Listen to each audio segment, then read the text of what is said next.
আমি একটা government medical কলেজে স্টুডেন্ট, নিউ ফোর্থ ইয়ারে পড়ছেন আপনি? ইয়েস। আমার বাবা বিজনেস করে, আর আমরা 2 বোন। 2 বোন? আপনি কি বড় না ছোট? আমি ছোট। আপনি ছোট, আপনার আরেকটি বড় বোন রয়েছে। উনি কি ম্যারিড না আনম্যারিড? ম্যারিড। ওকে, আপনাদের বাড়ি কোথায়?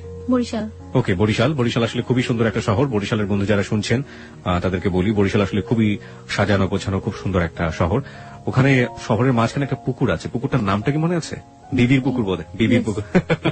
বিবির পুকুর বলে। তো চলুন আপনার গল্পটা শুরু করি। ছায়া, কোথা থেকে শুরু করবেন? ছোট থেকে শুরু করি। জি প্লিজ। আপনি একটু জোরে বলবেন। হ্যাঁ, আপনার কথা শুনে মনে হচ্ছে যে আপনাকে আমরা স্টুডিওতে নিয়ে এসেছি, কোনো কিছু খাবার টাবার কিছু দেয়নি, একদম দুর্বল। হ্যাঁ, একটু জোরে বলতে হবে প্লিজ। ওকে, চলুন শুরু করা যাক। আমার ছোটবেলাটা বিশেষ করে শহরেই বেশি কেটেছে। আমি স্টুডেন্ট হিসেবে মোটামুটি ভালোই ছিলাম, তার জন্য আমাকে শহরে পড়াশোনা করানোর জন্য শহরে রাখা হয়েছে। আমি মতিঝিল আইডিয়াল স্টুডেন্ট ছিলাম। তো ওইখানে পড়াশোনা করতাম। ক্লাস 6 পর্যন্ত ওইখানে পড়ার পর আমি অসুস্থ হয়ে যাই। অসুস্থ হয়ে যাওয়ার পরে আমি আমার গ্রামে শিফট হই। শিফট হওয়ার পরে আমি আমাদের ওইখানে গভর্নমেন্ট গার্লসে ভর্তি হই। ওইখানে আমার পড়াশোনা হয়। আমি ক্লাস 5-এ বৃত্তি পেয়েছিলাম, ক্লাস 8-এও বৃত্তি পেয়েছিলাম, এবং ক্লাস 9-এ সায়েন্স থেকে পড়াশোনা। ওকে, এসএসসি আপনি সায়েন্স ব্যাকগ্রাউন্ড ছিল? Background science, SSC, higher math সহ। বাহ বাহ বাহ। আমার ক্লাস যখন আমি 7-এ পড়ি তখন একটা ছেলে আমাকে খুব ডিস্টার্ব করে, অফার করে জাস্ট, কিন্তু তখন আমি এই ব্যাপারটা সম্পর্কে কোনো অবহিতই না, কিছুই আমি জানি না। আপনি ক্লাস 7-এ থাকা অবস্থায় আপনি ফিলিংসটাই বোঝেন না যে আসলে ব্যাপারটা কি? তখন আমার মাথার মধ্যে শুধু একটাই ইয়ে ছিল যে আমি পড়াশোনা, এর বাইরে কিছু তেমন কিছু না। এবং আমি খুব চঞ্চল ছিলাম। আমার ফ্যামিলি ব্যাকগ্রাউন্ডে যত পার্সন আছে সবাই আমাকে খুব পছন্দ করতো। তারপর মানে যখন আমি ক্লাস 7-এ যখন পড়ি তখন থেকে সবসময় আমার প্লেস ছিল 1। তো তারপর 7-এ যখন পড়ি তখন ওই ছেলেটা আমাকে ডিস্টার্ব করে, তখন আমি আমার বাসায় জানাই। ছেলেটা আসলে কে ছিল? ছেলেটা সম্পর্কে আমাদের একটু বলুন, যে আপনার পাড়ায় আশেপাশে থাকতো বা এরকম কিছু? আপনার বয়সের ডিফারেন্স কতটুকু ছিল? হ্যাঁ, আমার থেকে বয়সে 5 বছরের মতো ডিফারেন্স, কিন্তু ছোট ছিল আপনার 5 বছর? আমার 5 বছর বড় ছিল। আর ও পড়াশোনা সেরকম না, মানে আমি ক্লাস 7-এ যখন পড়ি ও তখন ক্লাস 9-এ পড়ে। ওকে, মানে ওর পড়াশোনার গ্যাপ ছিল এবং এসএসসি কমপ্লিট হয়নি, ওর গ্যাপ ছিল। পরে মানে ডিস্টার্ব করে, তখন আমি আমার বাসায় জানাই। বাসায় জানানোর পরে আমার বাসায় বলতে আমি আমার কিছু কাজিনের কাছে জানাই। কাজিনের কাছে জানানোর পর আমার কাজিন কি করে ওকে রাস্তা থেকে ডেকে মানে একটু শাসায় দেয় যে এরকম করবে না, এরকম করলে এরকম করবে। তো কিছুদিন চুপচাপ থাকার পর আমি আবার স্কুল যাই আসি, কোনো প্রবলেম করে না। কিছুদিন চুপচাপ থাকে, তারপর দেখা গেছে আমি যখন স্কুল যাই আমার সাথে সাথে যায়, আবার আমি যখন আসি তখন আমার সাথে সাথে আসে, এবং নানা রকম সাউন্ড করে। কি ধরনের সাউন্ড করতো মনে আছে? হ্যাঁ, এইরকম যে ভালো লাগে বললেই তো হয়, কি প্রবলেম, আমরা কি চলি না, এরকম মানে বিভিন্ন রকম সাউন্ড করে। তো মানে সাউন্ড করে এইভাবে ক্লাস 7 শেষ হয়ে যায়, ক্লাস 8 শেষ হয়ে যায়। তো 8-এ যখন আমি বৃত্তি পরীক্ষা দেব, তো বৃত্তি পরীক্ষাটা আমাদের স্কুল থেকে একটু দূরে আরেকটা স্কুলে আমার সেন্টারটা। তো ওই স্কুলে যাই আমি বৃত্তি পরীক্ষা দেই। তো পরীক্ষার মধ্যে ও হলের পিছন দিয়ে ওয়াল টপকায় হলের ভিতরে ঢুকে। তো ভিতরে ঢোকার পরে আমার সাথে কথা বলার জন্য আমার দাঁড় করায়। তারপরে কথা বলার জন্য দাঁড় করানোর পরে আমি বলি যে আপনি আমাকে এইভাবে ডিস্টার্ব করতেছেন, আমার পরীক্ষা চলতেছে, এটা কিন্তু ঠিক না। তো তারপর আমি বাসায় এসে ফার্স্ট তো আমার কাজিনদের কাছে আমি আবারও বলি। তো ওনারা বলে যে বাসায় কিছু বলিস না, এটা বাসায় বললে হয়তো সবাই টেনশন করবো। তো ওনারা আবার ওকে ডাইকা বলে যে তোমার একবার শাসায় দিলাম, ইয়ে হয় নাই, আরেকবার এরকম করলে কিন্তু একেবারে মাইরাটে পাটা ভাঙিয়ে দেবো, এরকম ভেঙে দেবো, এরকম কিছু বলে। কারা বলতো? আপনার কাজিন বলতো? কাজিনরা বলতো। ছেলে। আপনার বাবা মাকে কাউকে জানাই না, মানে আমার কোনো প্রবলেম হলে আমি ওদেরকেই জানাইতাম। আপনি বাবা মাকে কেন জানাতেন না এটা আমাদের একটু বলবেন? হেজিটেট ফিল করতেন নাকি কোনো ভয় পেতেন না কোনো সমস্যা? হ্যাঁ, হেজিটেট ফিল করতাম। দ্বিতীয়ত আমার আব্বু খুব একটু সেনসিটিভ টাইপের লোক, মানে কোনো ভেজাল বা আমাদের ওখানে যে আমার আব্বুকে পছন্দ করে না এরকম কেউ নাই। তো তার জন্য আমি আমার আব্বুকে কিছু বলতে পারতাম না। আমার আব্বুকে আমি অনেক ভয়ও পাইতাম, কিছু বলতাম না। মানে আপনি আপনার আব্বুকে অনেক ভয় পেতেন। আর আপনার মা? আমার মাকেও আমি কিছু বলিনি, কারণ আমি যে কোনো প্রবলেম পড়লে ওদেরকে বললে এটা সলভ হয়ে যায়। এখানে আমি একটু নোট করতে চাই সবাইকে, দেখবেন যে এই বয়সে, বিশেষ করে ও কিশোরী বয়স, ক্লাস 7 এর কথা বলছে, এই সময়টায় বাবা কিংবা মা তার সন্তানের সবচেয়ে ভালো বন্ধু হওয়া প্রয়োজন। দেখুন, ওর জীবনে কিন্তু অনেক বড় একটা ঘটনা ঘটে যাচ্ছে এবং সেটা ও তার কাজিনদেরকে বলছে। সমস্যা কিন্তু জট পাকাচ্ছে, যেটা যদি বাবা মাকে বলতো তাহলে হয়তো সমস্যাটা অন্যভাবে হলেও সেটা সমাধান হতে পারত, কিন্তু সে তার বাবা মাকে বলেনি, কারণ তার বাবা এবং তার মা তার ক্ষেত্রে খুব বেশি ফ্রেন্ডলি না। খুব বেশি ফ্রেন্ডলি না হলে এই ঘটনাগুলো বা এই গল্পগুলো আসলে বলা যায় না। যাই হোক, তারপরে কি হলো? তারপর মানে ও চুপচাপ থাকে, অনেকদিন চুপচাপ থাকে। আমি ক্লাস 8 শেষ করি, 9 শুরু হয় আমার, 9ও প্রায় অর্ধেকটা শেষ হয়ে যায়। তারপর আমার কিছু মানে নিউ ফ্রেন্ড হয়, কিছু আগের ফ্রেন্ডরা আমার থেকে আগের ফ্রেন্ডরা দূরে সরে যায়, আবার কিছু নিউ ফ্রেন্ড হয় আমার। তো নিউ ফ্রেন্ডদের সাথে আমি খুব খুব চঞ্চল থাকি, খুব এনজয় করি, কিন্তু আমার পড়াশোনাটা খুব সিরিয়াসলি খুব ভালোভাবে চলছে আমার পড়াশোনাটা।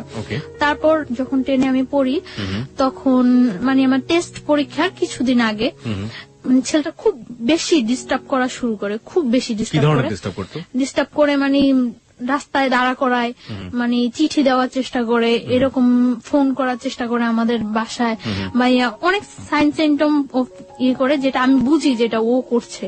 তো আমার কাছে জিনিসগুলো খুব খারাপ লাগে। তো একদিন আমি আমার স্কুলের মধ্যে যখন মানে আমার ফ্রেন্ডদের সাথে আমি ছিলাম, তো স্কুল থেকে বের হয়েছি মতন স্কুলের সামনে ও মানে আমাকে অনেক ফ্রেন্ডদের মধ্যে দাঁড় করায়, সব ফ্রেন্ডদের বলছে সরে যাওয়ার জন্য। সবাই সরে যাওয়ার পর আমি খুব বিরক্ত হই, খুব রাফ বিহেভ করি ওর সাথে। কি করেন আপনি? দেখুন, আপনি রাফ বিহেভ না বলে আপনি বলুন যে আপনি যেটা করেছিলেন সেটাই। হ্যাঁ, রাফ বিহেভটা হলো আমি ওর সাথে খুব উচ্চ স্বরে কথা বলি। উচ্চ স্বরে কথা বলার পরে মানে, কেন আমাকে দাঁড় করাইছেন, এইরকম করতেছেন কেন, আপনি কি আমার যোগ্য নাকি, এইভাবে আমি অনেক কথা বলি। গালি টালি দিয়েছিলেন? না, গালি টালি না, আমি ওইটা কখনোই পারি না। তারপর মানে আমি একটু মজা করছিলাম। আমি একটু জানি যে ওই ছেলেটা তখন আপনার সাথে কি করলো, আপনি যখন রাগারাগি করছিলেন, ওকে চুপ করে বসেছিল? না, চুপ করে নাই, ও মানে দাঁড়ায়, অনেক চোখগুলা অনেক লাল থাকতো, ওর চোখ টোক বড় করে অনেক ইয়ে হয়েছে। তো আমি এক পর্যায়ে আমি ছেলেটাকে একটা চড় মারি। এক পর্যায়ে ছেলেটাকে আমি কথা কাটাকাটি হয়, এক পর্যায়ে চড় মারি। এখন একটা স্কুলের সামনে অনেক স্টুডেন্ট থাকে, অনেক লোকজন ছিল, এমনকি মানে ওই স্কুলের সামনে ঝালমুড়ি আলারা পর্যন্ত ওর ফেভারে ছিল, সবাই আমাকে মানে ওর কথা বলতো। তো চড় মারি, এটা ওর খুব গায়ে লাগে। গায়ে লাগার পরে কিছুদিন পর ও আমার একদিন স্কুলের মধ্যে যায়। আপনার স্কুলের মধ্যে যখন যাচ্ছে সেই ঘটনাটা আমি আসবো, তবে তার আগে আমাকে বলেন তো, এই ঝালমুড়িওয়ালাও তার ফেভারে ছিল, মানে সবাই ফেভারে ছিল, মানে ব্যাপারটা ঠিক বুঝতে। ও কি একই স্কুলে পড়তো আপনার? না, আমি গার্লসে পড়তাম। আচ্ছা।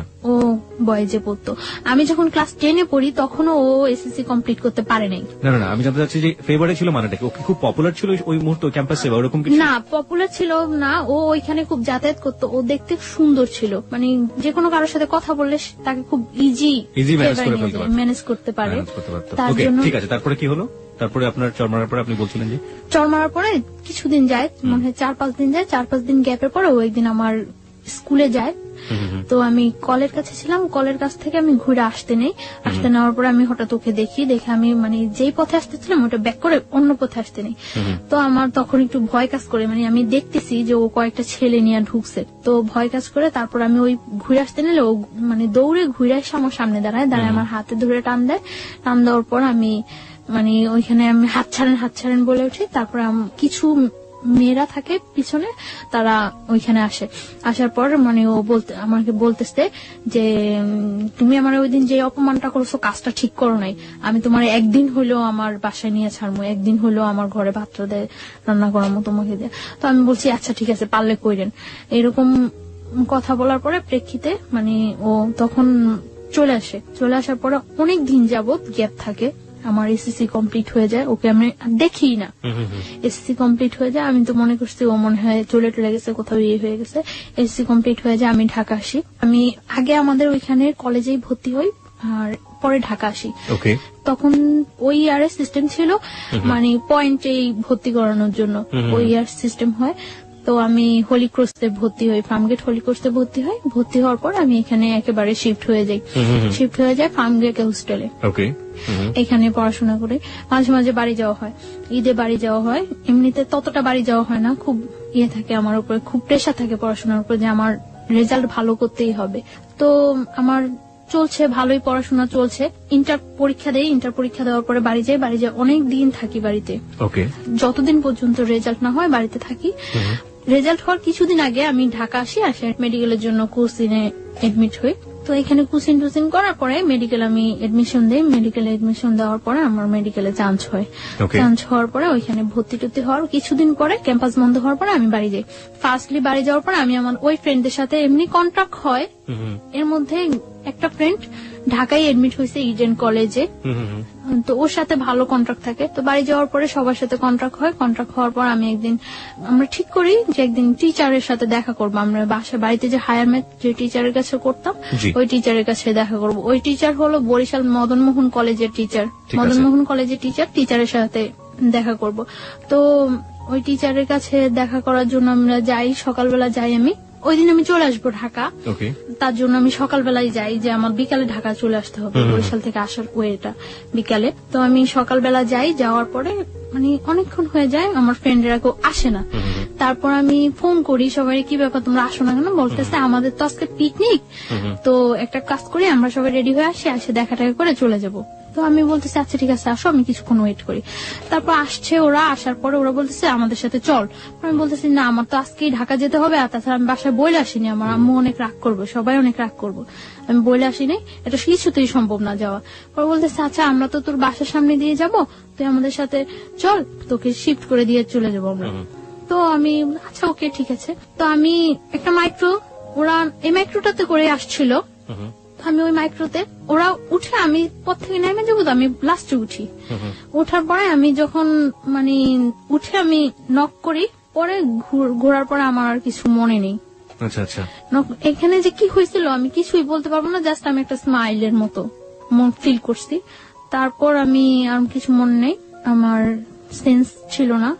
আমার যখন সেন্স আসে তখন সন্ধ্যার দিকে আমি ফিল করতেছি যে তখন সন্ধ্যা জাস্ট আজান হচ্ছে এরকম সময়, এবং তখন আমি দেখতেছি যে আমি মাওয়া ঘাট ওভার করেছি, just Postogola bridge, Dhaka Postogola bridge. কিন্তু আমি তখন মুখে কিছু বলতে পারছি না এবং কোনো কিছু, আমি জাস্ট একবার কি দুইবার চোখ খুলে আবার চোখ অফ হয়ে গেছে। তারপর আমি আর কিছু বলতে পারবো না। যখন আমার সেন্স আসছে রাত্রে, তখন প্রায় 2:30 কি 3টা বাজে মনে হয়, আমি ওইরকম মনে হচ্ছিল আমার কাছে 2:30 কি 3টা বাজে। তখন আমি যে জায়গা, ওই জায়গাটা টাঙ্গাইল, মানে আমি ব্যাক আসার সময় দেখেছি যে ওটা টাঙ্গাইল, কিন্তু তখন আমি জানি না ওটা যে টাঙ্গাইল। আমি একটা বাসায় আছি, ওই বাসায় অনেক লোকজন আছে, এবং আমি এর মধ্যে যখন আমি মাওয়াতে পোস্তকলা ব্রিজ, মাওয়া ঘাট যখন শেষ হলো, পোস্তকলা ব্রিজে যখন আমি চোখ খুললাম, তখন আমি দেখছি যে আমার পাশে ওই ছেলেটা বসা, সামনে আরেকটা ছেলে বসা, মাইক্রোতে 2টা ছেলে, আর আমি সামনে যে ছেলেটা বসা, ওই ছেলেটাকে আমি কখনোই দেখি নাই, আর আমার সাথে পরিচিত না ছেলেটা। আপনি কি মাইক্রোতে তখন? তখন আপনি মাইক্রোর ভিতরে? তখন আমি এর মধ্যে যে 2বার চোখ খুললাম, তখন আমি দেখতে পেয়েছি যে আমার সামনে ছেলেটা ড্রাইভারের পাশে বসা, যাকে আমি কখনোই দেখিনি এর আগে, আর আমার পাশে ওই ছেলেটা। এবং তারপর তো রাত্রে আমি যেই বাসায়, যখন আমার সেন্স আসে তখন আমি ওই বাসায়, এবং আমি দেখি যে আমার চারপাশে অনেক লোকজন, ওই বাসার অনেক মেম্বার, বাট আমি তাদের কাউকে তো কখনোই দেখিনি, চিনিও না। তারপর আমি জিজ্ঞাসা করলাম যে আমি এখানে কেন আসছি এবং কিভাবে। তারপর বললো যে তুমি এখানে কোনো শব্দ করবে না, সাউন্ড করবে না, এখানে যদি কোনো সাউন্ড করো তোমারই কিন্তু প্রবলেম হবে, তো এখানে কোনো সাউন্ড টাউন্ড করবে না, চুপচাপ শুয়ে থাকো। তারপর বললাম যে কেন আমি চুপচাপ শুয়ে থাকবো, আমি এইখানে আসলাম কিভাবে, আমি তো এখানে আসা না, আমার তো আজকে ঢাকা যাওয়ার কথা। তারপর বলতেছে তুমি ঢাকায় আসো, প্রবলেম নাই। ওই বাসায় একটা মহিলা বলতেছে আমার, তুমি ঢাকায় আসো, প্রবলেম নাই, চুপচাপ শুয়ে থাকো, আমরা কিন্তু লোক বেশি ভালো না, বেশি সাউন্ড করবা একেবারে জবাই করে দেবো। আমি তারপর চুপচাপ শুয়েছিলাম। সকাল হওয়ার পর আমি দেখলাম যে ওই ছেলেটা আসছে ওই বাসায় ছিল না, আমি ছিলাম ওই বাসায়, আসছে, এবং আসার পরে মানে এতক্ষণ তো আমি সবার সাথে কন্টিনিউ ছিলাম, আসার পরে আমাকে একটা রুমে আলাদা করে মানে বসিয়ে আমার হাত পা বেঁধে দেওয়া হয়েছে, বেঁধে তারপরে ও বলতেছে এবার বুঝছো আমার সাথে খারাপ ব্যবহার করার কি ফল, আমি তো তোমার আগেই বলছিলাম যে আমার সাথে রাফ বিহেভ করে কিছু করতে পারবো না, আমার সাথে খারাপ ব্যবহার করার ফল বুঝছো। আমি বলছি যে আপনি কেন নিয়ে আসছেন আমাকে এখানে।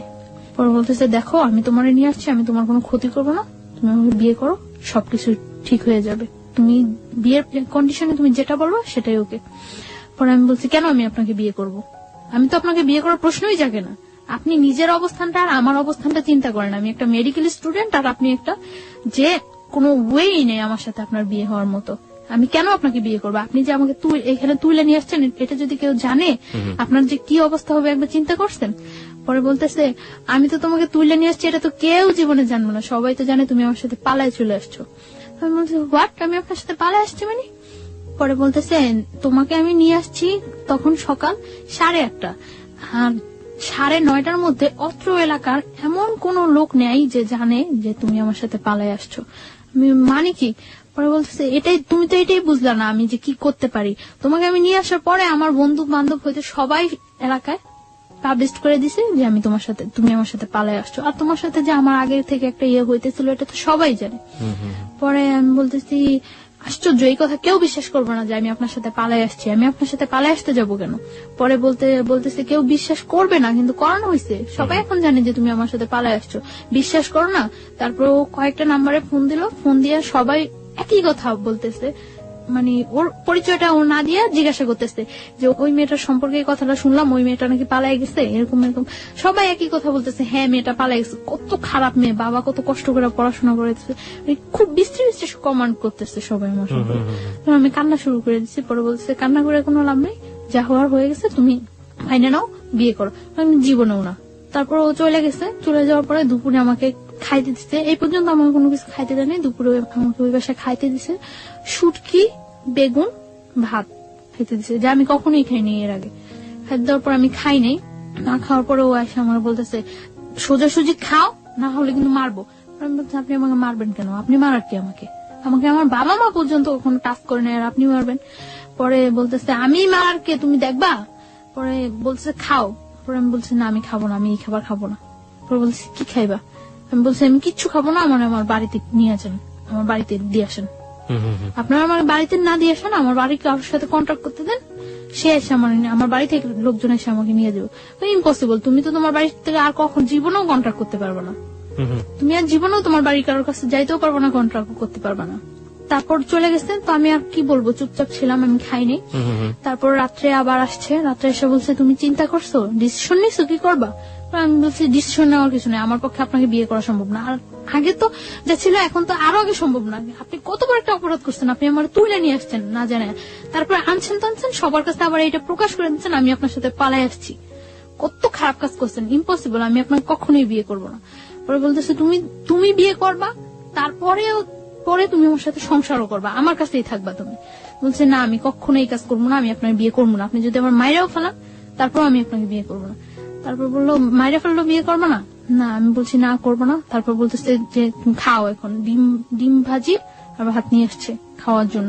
যে জায়গায় নিয়ে গেছে ওই ফ্যামিলিটা তো এস্টাবলিশড ফ্যামিলি না, কিন্তু মানে লোকগুলা খুব ভালো না, এটা আমার কাছে আমি ফিল করতে পারছি যে লোকগুলো খুব ভালো না। তারপর বলতেছে খাইবা না? পরে আমি বলছি না খাবো না। তারপরে তখন আমার অনেক মানে চুল ছিল, বড় চুল ছিল, আমি তখন বোরকা পরি না, চুল ছিল। তখন বলতেছে যে এখন যদি আমি তোমার চুলগুলি সব কাটে দেই তারপর কি তুমি খাইবা? আমি বলছি আপনি আমার চুল কাটবেন কেন? তোমার চুল কাইটা, তোমার চুল একেবারে মানে চুরি করলে মানুষ যেভাবে চুল কাটে ওইভাবে চুল কাইটা তোমার যদি একেবারে চেহারা নষ্ট করে সব ইয়ে করে যদি তোমার রাস্তায় ছেড়ে দেয় তারপরে কেমন হইব? তার চেয়ে বরং তুমি স্বাভাবিক আমাকে বিয়ে করো, বিয়ে করার পরে তুমি যদি পড়াশোনা করতে চাও, সব যা করতে চাও সবকিছু ঠিক আছে, আমি তোমার পড়াশোনা করাম। না আমি আপনাকে বিয়ে করবো না। পরে এভাবে আরো 2-3 দিন চলে গেল, হ্যাঁ না খাওয়া, আমি খুব উইক হয়ে যাচ্ছি, না খাওয়া 2-3 দিন চলে গেছে। 2-3 দিন চলে যাওয়ার পরে টর্চার করা শুরু করলো। টর্চার বলতে কি এমনিতে কোনো টর্চার না, জাস্ট চর মারতো, আর আমার মানে পা বাঁধা এইভাবে বাইধে রাখছিল, তো পায়ের নখের মধ্যে পাড়া দিয়ে দাঁড়ায় থাকতো, যেটা খুব পেন ফিল হতো, কারণ নখ তো খুব সেন্সিটিভ জায়গা, ওইখানে পাড়া দিলে খুব পেন ফিল হতো। তখন আমি মানে চিল্লাইতে চাইলে মুখ বন্ধ করে ধরে রাখতো। তো এইভাবে প্রায় 7-8 দিন চলে গেছে, 9 দিনের দিন আমি মনে করছি, নিজে করতেছি যে এখান থেকে আমার, যেহেতু আমার ফ্যামিলি কেউ জানেই না আমি কোথায় আছি, আর এখান থেকে আমার খুঁজে বাই করা সম্ভব না যে আমি এইখানে আছি, যে খুঁজবো তারা খুঁজে যে বাই করবো, তারা কি আমার আদৌ খুঁজতেছে না এইটাই মনে করতেছে যে আসলে আমি পলাই গেছি, সেটাও তো আমি জানি না যে আমি কিভাবে শিওর হম যে হ্যাঁ আমার তারা খুঁজতেছে, তারা আমার খুঁজে নিবো, এই আশায় যে আমি বসে থাকবো, কিভাবে আমি শিওর হবো। তারপর আমি ইয়ে করলাম যে না, আমি ওর ওয়েতে রাজি হয়ে যাই, তবে কিছু কন্ডিশন দিয়ে। তারপর ও আসে রাত্রে আসার পর ওই বাসায় থাকে না, ওই বাসায় শুধু আমি থাকি। ওই বাসায় থাকে না, একটা ঘরের মধ্যে আমাকে আটকে রাখছিল। ঘরটা হলো অর্ধেক টিন অর্ধেক মাটি, এরকম ঘর। তো আমি তারপর আসার পরে আমি বলছি আচ্ছা ঠিক আছে, আমি আপনার বিয়ে করতে রাজি, তবে সত্য আছে। সত্য সত্য হলো আমার পড়াশোনা শেষ না হওয়া পর্যন্ত আমি আপনার সাথে কোনো রিলেশনে যেতে পারবো না। যেহেতু আমার ক্যারিয়ার আছে, আমি মেডিকেল স্টুডেন্ট, আমার এত কষ্ট করে যেহেতু আমি এতটুকু আসছি, আমার ইয়াটা শেষ হোক, সেটা আপনার জন্য বেটার হবে, আমার জন্য বেটার হবে। যেহেতু আপনিও ততটা এস্টাবলিশড না, তখনও একটা চাকরি করতো নাকি, ওই যে অনেকদিন আগে চলে আসছে দেশ থেকে, আসে ঢাকা একটা চাকরি করতো। তো বললো যে এটা কি, এই কথা কি থাকবো? আমি বলতেছি হ্যাঁ এই কথা থাকবো, আমি পড়াশোনা করা পর্যন্ত আমাকে আপনি কোনো ডিস্টার্ব করবেন না, আমি তো বিয়ে তো করছি না। আর তারপরে বলতেছে ওকে। আপনি আসলে ডিস্টার্ব না করা বা রিলেশন বলতে আসলে কি বোঝালেন, যে ফিজিক্যাল রিলেশনের ফিজিক্যাল বা মেন্টালি বা ওর পরিবারে নিয়ে যাওয়া? সংসার, মানে সবকিছু থেকে যাতে অ্যাভয়েড করতে পারি সবকিছু। আমি ওকে বললাম যে দেখেন, আপনি তো খুব ভালো করে জানেন যে আমি মেডিকেলে পড়াশোনা করি, আমার রেজাল্ট কি বা আমার ক্যারিয়ারটা কেমন হতে পারে। আর আমার ক্যারিয়ার, আমি যদি আপনাকে বিয়ে করি তাহলে তো আপনার ক্যারিয়ার, আমার ক্যারিয়ারের সাথে আপনিও তো জড়িয়ে গেছেন, তাহলে আমার একটা ভালো ক্যারিয়ার হলে সেটা আপনার জন্য ভালো হবে। তো আপনি আমাকে কয়েকটা বছর সময় দেন, আমার ইয়েটা শেষ হোক, পড়াশোনাটা শেষ হোক, তারপরে আমি আপনার সব ওয়ে মেনে নেব। সেই পর্যন্ত আপনি আমাকে কোন রকম জোড়াজুড়ি বা কোন রকম ইয়ে করতে পারবেন না। পরে বলতেছে আচ্ছা ঠিক আছে। তারপর মানে ওই দিন রাত্রে চলে যায়, সকালে ও একজন লোক নিয়ে আসে। লোকটাকে, এটা কি কাজী না উকিল না কি আমি কিছুই জানি না, একটা লোক নিয়ে আসে, স্টাম্প নিয়ে আসে। স্টাম্পের মধ্যে ওই লোকটা আমার একটা ছবি তোলে আর ওর একটা ছবি তোলে, দুইটা ছবি পাশাপাশি রেখে পিন আপ করে দেয়। পিন আপ করে ওই লোকটা স্টাম্পে যে কি লেখে সেটাও আমি জানি না, জাস্ট স্টাম্পের মধ্যে আমি সই করে দেই। তাও আমি মানে সই করার সময় ভাবতেছি যে আমি কি সই করব না করব না করব না করব না, ওটা সারা জীবনের প্রশ্ন, কি করব আমি। তখন আমি সই করার সময় ভাবতেছি, তখন ও আমার একটা চড় মারলো লোকটার সামনে একটা চড় মারার পরে বলতেছে যে আগেই তো কথা হয়ে গেছে, এখন আবার এরকম করার কি আছে। লোকটা মনে করতেছে না যে আমি তোমার জোর করে নিয়ে আসছি। পরে আমি আমার ফুল নেমটা অর্ধেক লিখি আর বাকিটা লেখি না। ফুল নেমের অর্ধেক লিখি, ও সই করে দেয়। সই করে দেওয়ার পর ওই দিনই মানে সকালে 8টার দিকে ইয়ে হয়, 9টার দিকে ওই বাসা থেকে বের হয়ে আসে, নিয়ে আসে। বাসা থেকে বের হওয়ার পরে যখন বাসে উঠি তখন দেখি যে এটা টাঙ্গাইল। তো ঢাকা নিয়ে আসে, ঢাকা নিয়ে আসার পরে আমি ওই দিনই ঢাকা, আমি আমার হোস্টেলে চলে যাই। আমি বলি যে আমি আমার হোস্টেলে চলে যাই, আপনার সাথে বিয়ে তো হয়ে গেছে। জাস্ট আমি হোস্টেলে উঠি। হোস্টেলে ওঠার পরে 2-3 দিন ভালো যায়, কোনো ইয়ে করে না। আমি আমার ফ্যামিলির সাথে যোগাযোগ করার চেষ্টা করি যে কি করব আমি এখন। আমার ফ্যামিলির সাথে যোগাযোগ করার জন্য অনেক চেষ্টা করি, বাট আমার ফ্যামিলির সাথে কোনো কন্ট্যাক্ট করতে পারি না। কেন পারেন না? মানে বাড়ির যে নাম্বারটা, ওই নাম্বারটা অফ থাকে, ওই নাম্বারটা অফ। আর অন্য কোন নাম্বার আমার কাছে মনে নেই, আমার মানে ইয়া থাকে না।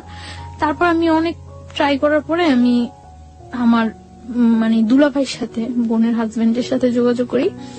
যোগাযোগ করার পরে উনি বলতেছে যে আচ্ছা যা হয়েছে তো হয়ে গেছে, কেউ বিলিভ করে না যে তুমি ইয়ে করছো, তোমার নিয়ে গেছে, সবাই এটাই বিলিভ করে। আর দেখো গ্রাম তো, সমাজ তো, সবাই একটাই জিনিস বিশ্বাস করে যে তুমি ইয়ে করছো, চলে গেছো। আর এখন যদি তুমি ফিরে আসো, এটা মানে কেউ মাইনা নিব না, কেউ মাইনা নিব না, এটা সবাই তোমার বরং ধিক্কার দিব। তো আমি তারপর বুঝে বলি, অনেক বলি, বলার পরে আমি ট্রাই করি আমার ফ্যামিলির কাছে ফিরে যাওয়ার জন্য, কিন্তু তারা কেউ আমাকে নেওয়ার ইয়ে করে না। তখন আমার যে দুলাভাই, ওনার সাথে আমার বোনের জাস্ট ইয়ে হয়, এঙ্গেজ হয়, বিয়ে হয় না। তখন বলে যে দেখো এইটার কারণে হয়তো তোমার বোনের অনেকটা ইয়া ফিল করতে হতে পারে। তো উনি এই কথা বলার পর আমি মানে চুপচাপ থাকি। তারপর উনি বলে যে তুমি যেভাবে আসো ওইভাবে থাকো, তোমার যতটা হেল্প প্রয়োজন সব আমি করব, কেউ ইয়ে করবে না। তোমার হেল্পের প্রয়োজন, আমি যতটা ইয়ে করার প্রয়োজন আমি করব, তুমি পড়াশোনা করতে থাকো, আমি ট্রাই করব তোমাকে যথাসম্ভব বাহিরে পাঠিয়ে দেওয়ার জন্য। কারণ তুমি বাহিরে গেলে গিয়ে তো ওরা আয়ত্তার বাইরে চলে যাবে। জানালেন না ব্যাপারটা? হ্যাঁ জানাই, কিন্তু তারা কেউ আমাকে নেওয়ার জন্য আগ্রহ ফিল করে না। আপনি আমাকে একটু বলেন তো, খুলেই বলেন যে আপনি ফার্স্ট কখন বাবা আমাকে জানালেন, কি রিয়াক্ট করলো, আমি একটু জানতে চাই। This is a very important part of this story. হ্যাঁ, আমি যখন মানে ঢাকা আসি হোস্টেলে উঠি। হোস্টেলে ওঠার পরে তখন আমার কাছে কোনো টাকা পয়সা কিছুই থাকে না। তো হোস্টেলে ওঠার 2-3 দিন পরে আমি আমার একটা ফ্রেন্ডের নাম্বার থেকে আমার বাড়িতে ফোন করি। ফোন করার পরে বাড়ির নাম্বারটা অফ। এভাবে আরো 4-5 দিন চলে যায়, আমি কারোর সাথে কন্ট্যাক্ট করতে পারি না। তারপরে আমি হঠাৎ একদিন আমি আমার বই নাড়তেছি, বইয়ের মধ্যে আমার ওই দুলাভাইয়ের নাম্বারটা পাইছি। পাওয়ার পরে আমি আমার দুলাভাইয়ের কাছে ফোন দিছি। দুলাভাইয়ের কাছে ফোন দেওয়ার পরে ভাইয়াকে আমি সব বললাম। আপন দুলাভাই এটা? হ্যাঁ। ওকে। সবকিছু বলার পর আমার ভাইয়া বলল যে কেউ আমাকে এখন নেওয়ার জন্য প্রস্তুত না। তারপর আমি আমার মার সাথে কথা বললাম। তারাও কোনো ইয়ে করতেছে না যে তুমি যা হয়েছে তুমি চলে আসো, আমরা তোমার আবার নতুন করে পড়াশোনা করবো, আমাদের কাছে রাখবো, কোনো ইয়ে হবে না। কিন্তু তারা কেউ এরকম কোন, সবার একটাই ক্ষোভ আমি চলে আসছি। সবাই জানে যে আমি পালাই আসছি, কিভাবে আসলাম, এতটা ইয়ে করলো তারা আমার জন্য। সবাই আমাকে খুব ঘৃণা করে। তখন আমি ফিল করি যে সবাই আমাকে খুব ঘৃণা করে। তখন আমার মধ্যেও রাগ হয় যে আমি এতটা তাদেরকে সাপোর্ট দিছি, তারা যেইভাবে চাইছে আমি ঠিক ওইভাবে পড়াশোনা করছি, ওইভাবে ইয়ে হয়েছি। এই মানুষগুলো আমাকে এতটা ভালোবাসতো, আর সামান্য কয়টা দিনের ব্যাপারে এই মানুষগুলো আমার এতটা অবিশ্বাস করে। আমার মধ্যেও খুব রাগ হয় তখন যে আমি বারবার ফোন করতেছি, বারবার চেষ্টা করতেছি তাদের কাছে যাওয়ার জন্য, কিন্তু কেউ রেসপন্স করতেছে না। একটা লোক বলতেছে না যে আচ্ছা তুমি আসো, বা আমরা আসতেছি তোমার নিয়ে যাবো, বা তুমি আমাদের কাছেই থাকবা, আগের মতো যা হয়েছে সব ভুলে যাও। কেউ আমাকে এই সাপোর্টটা দেয় না। সবাই বলে যে এই কাজটা তুমি কিভাবে করলা, এই কাজটা তুমি কিভাবে করলা। কেউ আমার কথা বিশ্বাসই করে না যে আমি এই কাজটা করি নাই। প্রত্যেকটা মানুষ আমাকে ধিক্কার দেয়, প্রত্যেকটা মানুষ, যে মানুষগুলো আমাকে এত ভালোবাসতো ওই মানুষগুলো প্রত্যেকটা মানুষ ধিক্কার দেয়। তারপর আমি ইয়ে করি যে যা হয়েছে তারা যখন আমার চাই না, আমি আমার নিজে পাই যেইভাবেই হোক দাঁড়াইতে হইবই, আমি যেইভাবেই হোক আমার পড়াশোনাটা চালিয়ে যেতে হবে। এর জন্য যদি আমার ওই ছেলে সাহায্য নিতে হয় আমি তাও নিব। তারপর আমার ভাইয়া বলে যে তোমাকে যতটুকু সাপোর্ট করে আমি করব, তবে আমি এটা করতে পারবো না যে তোমার আমি নিয়ে আসবো, এটা আমি পারবো না। তোমাকে আমি সাপোর্ট করব, তুমি পড়াশোনা করতে থাকো, আমি ট্রাই করতে থাকি তোমাকে যেভাবে হোক বাহিরে পাঠিয়ে দেওয়ার জন্য। বাহিরে পাঠাইলে তোমার ক্যারিয়ারটাও ঠিক হয়ে যাবে, তুমি কয়েক বছর বাইরে, 4-5 বছর বাইরে থাইকে আসলে সবকিছু দেখবে ঠিক হয়ে যাবে। তারপর আমি ভাইয়ার কথা মতো ইয়ে করতে থাকি। তো এটা যেভাবে হোক জানতে পারে যে আমি আমার ফ্যামিলিতে কন্ট্রাক্ট করছি, জানতে পারে। জানার পরে ও হোস্টেলে এখানে নানা রকম প্রবলেম করা শুরু করে। তো হোস্টেলে এখানে নানা রকম প্রবলেম করার পরে হোস্টেল থেকে আমাকে বলে দেয় যে দেখো তুমি ছাড়াও এখানে আরো অনেক মেয়েরা থাকে, সো এরকম প্রবলেম করলে তো সমস্যা, কি হয়েছে ব্যাপারটা বলো। আমি তাদেরকে কিছু বলতে পারি না, কারণ এই ব্যাপারটা কি বলার মতো কোনো ওয়ে আছে যে আমি তাদেরকে বলবো। তারপর আমি ইয়ে করি যে আমি ওরা বলি যে কি চান আপনি, যে এইভাবে ডিস্টার্ব করতেছেন, আমি হোস্টেলে প্রবলেম হচ্ছে, আমার পড়াশোনার প্রবলেম হচ্ছে, কি চান। তো ও বলতেছে যে দেখো তুমি আমার বাসায় থাকো, আমার বাসায় থাকতে তো কোনো প্রবলেম নেই, বাসায় থাকো, বাসায় থেকে পড়াশোনা করো, তাহলে আমি তোমার একটা টেক কেয়ারও করতে পারবো। পরে আমি বললাম আচ্ছা ওকে, আমি আপনার বাসায় যাবো। পরে ওর বাসায় নিয়ে যায়। ওদের বাসায় ওর মা, ওর বোন, ও থাকে, 3 জন থাকে। ওদের বাসা নিয়ে যায়। বাসা নিয়ে যে ওর বলে যে সবাইরে বলে যে ওর সাথে কখনো কোনো রাব বিহেভ হবে না, কোনো জোর হবে না, ও এখানে থাকবে, পড়াশোনা করবে, ওর মতো থাকবে ও। তো আমি ওই বাসায় থাকি। ওকে আপনাকে পরিচয় করিয়ে দেয় যে ও আমার বউ? হ্যাঁ, ওই ফ্যামিলির সবাই জানে যে ওইভাবে বিয়ে করেছে। কিভাবে বিয়ে করেছে সেটাও কি জানে না, কারণ না জানলে ওর মানে যখন আমরা টাঙ্গাইল ছিলাম তখন ওর বাড়ি থেকে ওকে সাপোর্ট দিছিল এবং টাকা পয়সার ব্যাপারে হেল্প করছিল। সো না জানলে তো পসিবল না এটা। ও কি একটাই ছেলে ছিল? না। কয় ভাই বোন ছিল ওরা? ওর 2 ভাই 1 বোন। ওই বড় ছিল সবার? হ্যাঁ, ও বড়। ওকে। বাবা কি করতেন ওনার? বিজনেস। ওকে, ঠিক আছে, চলুন। তারপর ওর বাসায় যাওয়ার পর ও ইন্ট্রোডিউস করে দেয় সবার সাথে এবং সব বলে যে যাতে আমার উপর কোনো প্রেশার ক্রিয়েট না করে। তো ওই বাসায় থাকি, আমি পড়াশোনা করতেছি, ভালো ইয়ে করতেছি, কিন্তু আমার মনের মধ্যে সবসময় একটা ভয় কাজ করতো যে ওর বাসায় আছে, ও তো খারাপ, ও খারাপ না হলে এই কাজটা জীবনেও আমার সাথে করতে পারতো না। সো কখন যেন ও কি করে সবসময় আমার মনের মধ্যে একটা ভয় কাজ করতো। এবং আমি খুব দিন দিন খুব অসহায়, সবসময় মনে হতো যে দুনিয়াতে আমার কেউ নাই, আমি খুব অসহায়, এরকম ফিল করতাম আমি। কারণ কারো কাছে আমি না প্রকাশ করতে পারতাম, না কারো কাছ থেকে কোনো সাহায্য নিতে পারতাম। তো আমার ভাইয়ার কাছে, আমি কলেজে যাই ভাইয়ার কাছে ফোন দিতাম। ফোন দেওয়ার পরে ভাইয়া বলতো যে যেহেতু ও তোমার উপর কোনো প্রেশার করছে না, তুমি থাকো, আমি যতদিন পর্যন্ত তোমার বাহিরেও যাওয়ার ওয়েট না করতে পারতেছি ততদিন পর্যন্ত তুমি থাকতে হইবে এখানে। তো তারপর আমি কলেজে যাই, পড়াশোনা করি, কোনো ইয়ে করি না। তো আমি সকাল 7টার দিকে কলেজে চলে যেতাম।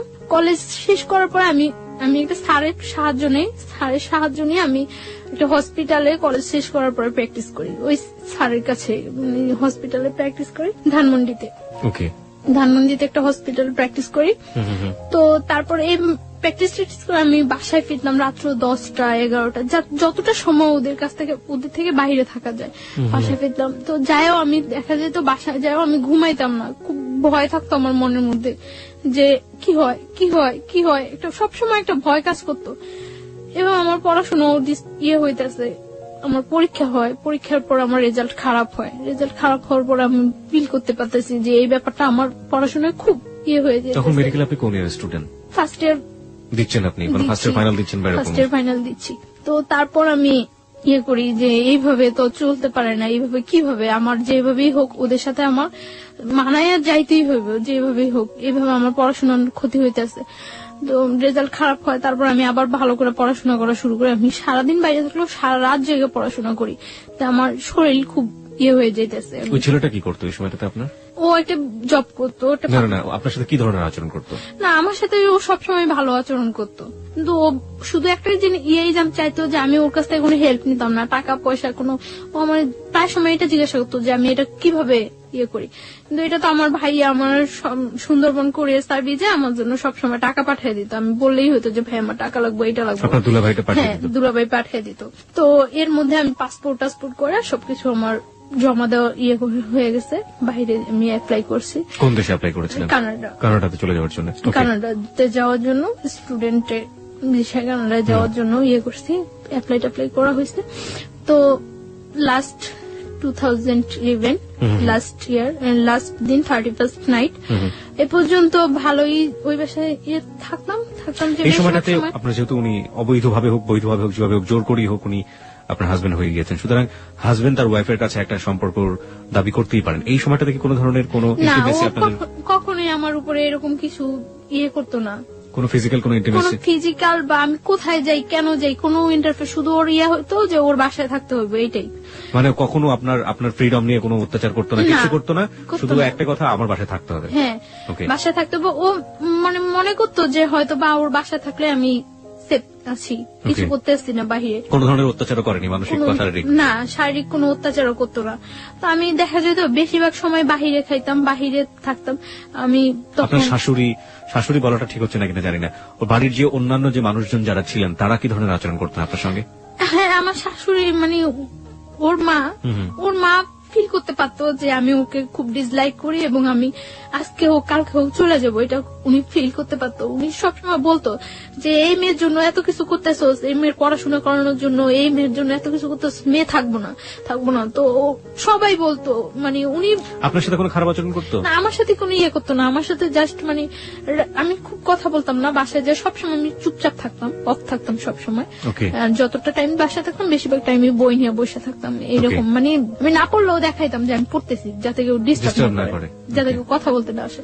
তো আমি শুনতাম উনি বলতো যে এই মেয়ে থাকবো না, এই মেয়ে তো চলে যাইবই, এই মেয়ে তো চলে যাইবই, কারণ যে করার মতো সংসার করার মতো ওই মেয়েই ডিফারেন্স, ও চলে যাইবই।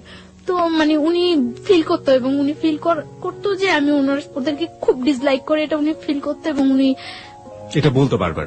ওকে, যাই হোক, তারপর একটা করতাম, আমি ওই বাসায় কখনো ঘুমাইতাম না। কেন? এই 1 বছর 3 মাস 3.5 মাস আমি ওই বাসায় ছিলাম। আমার মনে হয় না আমি 1 বছর 3 মাস 3.5 মাসে ওই বাসায় 3 দিনও ঘুমাইছি। কখনো আমি ঘুমাইতাম না। আমার মনের মধ্যে এটা ভয় কাজ করতো, হয় আমার মায়ের ফেলাইবো, না আমার সাথে জোর করে কিছু করবো, এরকম একটা ভয় সবসময় মনের মধ্যে কাজ করতো। যেই ছেলে আমার ধরে নিয়ে আসতে পারে, বাইন্ধা রাখতে পারে, তুলে আনতে পারে, সেই ছেলের পক্ষে পসিবল না এমন কিছুই নেই। আপনি বলছিলেন যে রাতের বেলা ঘুমোতেন না, আপনি এরকম একটা অবস্থার বর্ণনা দিচ্ছিলেন। তারপরে রাতে কি কখনোই ঘুমাতাম না ওই বাসায়, খুব কম সময়। মনে হয় না আমি এই 1 বছর 3 মাস 3.5 মাসে 3 দিনও ঘুমাইছি। আমার বেশিরভাগ আমি কলেজ ক্লাস শেষ করে যে গ্যাপটা হতো, ক্লাস থেকে আমি নিউ একটা হসপিটালে যাইতাম যেখানে আমি প্র্যাকটিস করতাম, এই গ্যাপটা আমি বেশিরভাগ সময় স্লিপিং ট্যাবলেট নিয়ে কলেজ হোস্টেলে ঘুমাইতাম অনেকক্ষণ যাবত, 2 ঘন্টা 2.5 ঘন্টা 1 ঘন্টা 1.5 ঘন্টা। এবং ওই টাইমটা দেখা যেত যদি ঘুম যদি না আসে তার জন্য আমি বেশিরভাগ সময় স্লিপিং ট্যাবলেট ইউজ করতাম, যাতে আমার ওই ঘুমটা একটু হয়ে যায়। ঘুম হয়ে যায় যাতে। অনেক সময় দেখা যেত স্লিপিং ট্যাবলেট খাওয়ার পরে মানে এই 2 ঘন্টা 2.5 ঘন্টা 1-1.5 ঘন্টার ঘুমে কিছু হয় না, খুব ঘুম পাইতো পরে। কিন্তু তারপর করার কিছু ছিল না, আমার ফিরতে হবে, আমার ওইখানে যেতে হবে, তার জন্য আমি পারতাম না। স্লিপিং ট্যাবলেট খাওয়ার পরেও ঝিমাইতে ঝিমাইতে হয়তো যাইতাম আমি, তারপর আমি বাসায় ঘুমানোর চেষ্টা করতাম না কখনো। তো দেখা গেছে আমার ওই ছেলেটা কি আপনার সাথে একই রুমে থাকতো? না, একই রুমে থাকতো না, আমি ওর মার সাথে থাকতাম আর পাশের আরেকটা রুমে থাকতো। ওকে। দেখা যেত যে অকারণে ওই রুমে খুব কম ঢুকতো না ততটা এই রুমে। দেখা গেছে আমি রাতে 10টা-11টায় বাসায় ফিরছি, ওই 12টা-1টার মধ্যে সবাই ঘুমিয়ে গেছে। ওকে। সো এই রুমে আসার ততটা প্রশ্ন জাগতো না, আর আমি সকালবেলা 7টার মধ্যে বাসা থেকে বের হয়ে চলে যেতাম। বাবা কি বলতো আপনার সাথে? বাবা কোন ধরনের খারাপ আচরণ করতো? না, ওর বাবার সাথে আমার ততটা হইতো না, দেখা হইতো না, কথা হইতো না, তিনি খুব একটা সময় এখানে থাকতো না। ওকে। তো এইভাবে যাচ্ছিল। লাস্ট কোরবানির ঈদ, কোরবানির ঈদে যখন হয় আমি আমার মানে ওদের সাথে বাড়ি যাই, ওদের সাথে ওদের বাড়িতে যাই, গ্রামের বাড়িতে ওদের বাড়িতে যাই। তো যাওয়ার কারণ আমি একা একা কোথায় কিভাবে যাব, গ্রামের বাড়িতে যাই ওদের সাথে। যাওয়ার পরে ওদের ওইখানে আমি তো সকালবেলা যা পৌঁছায় সবাই, তো সকালবেলা যাওয়ার পর আমি 2-3 ঘন্টা পর আমি আমার নানা বাড়িতে চলে আসি। যে ওদের বাড়িতে তো আমি কখন থাকবোই না। মানে গ্রামের বাড়ি কোথায় ছিল? ওদের গ্রামের বাড়ি কোথায় ছিল? আমাদের ওইখানেই, বরিশালে। ওকে। তারপর গ্রামের বাড়িতে যায়, যাওয়ার পরে আপনি ওখান থেকে সুযোগ পেয়ে নানা বাড়ি চলে যাই, কারণ ওইখানে গেলে হয়তো সবাই আমাকে দেখবে, আমার সাথে কথা বলবে, সবাই ফিল করবে যে ওই মেয়েটাই তো। তার জন্য আমি কিছুক্ষণ পর আমি আমার নানা বাড়িতে চলে আসি। নানা বাড়িতে চলে আসার পর আমি মানে 2-3 দিন ওইখানে থাকা হয়, তারপর আবার ঢাকা ব্যাক।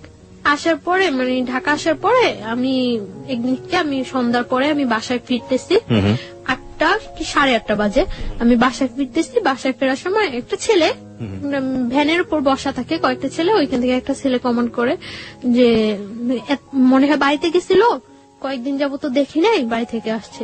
তো আমি তখন মনে করলাম যে এই ছেলেটা মনে হয় আমার ফলো করছে এর আগে, যেহেতু আমি বাড়ি থেকে আসার পরে এই কথা বলতেছে। তো আমি বাসায় চলে যাই। তো এর আগে ওই ছেলেটার ফেসটা আমার কাছে একেবারে অপরিচিত, ওই দিনই ফার্স্ট আমি ফেসটা দেখি, এবং ফেসটা দেখার পরে দেখা গেছে যে 2-1 দিনের মধ্যে ওর সাথে আমার দেখা হয়। বিশেষ করে আমি রাতে বাসায় ফেরার সময়, সকালে যখন আমি যাই 7টার দিকে তখন ওরকম কেউ থাকে না। তো রাতে ফেরার সময় দেখা গেছে 2-1 দিন পর ওর সাথে আমার দেখা হয়, এবং কন্টিনিউ তখন আমাকে কমেন্টস করতে থাকে।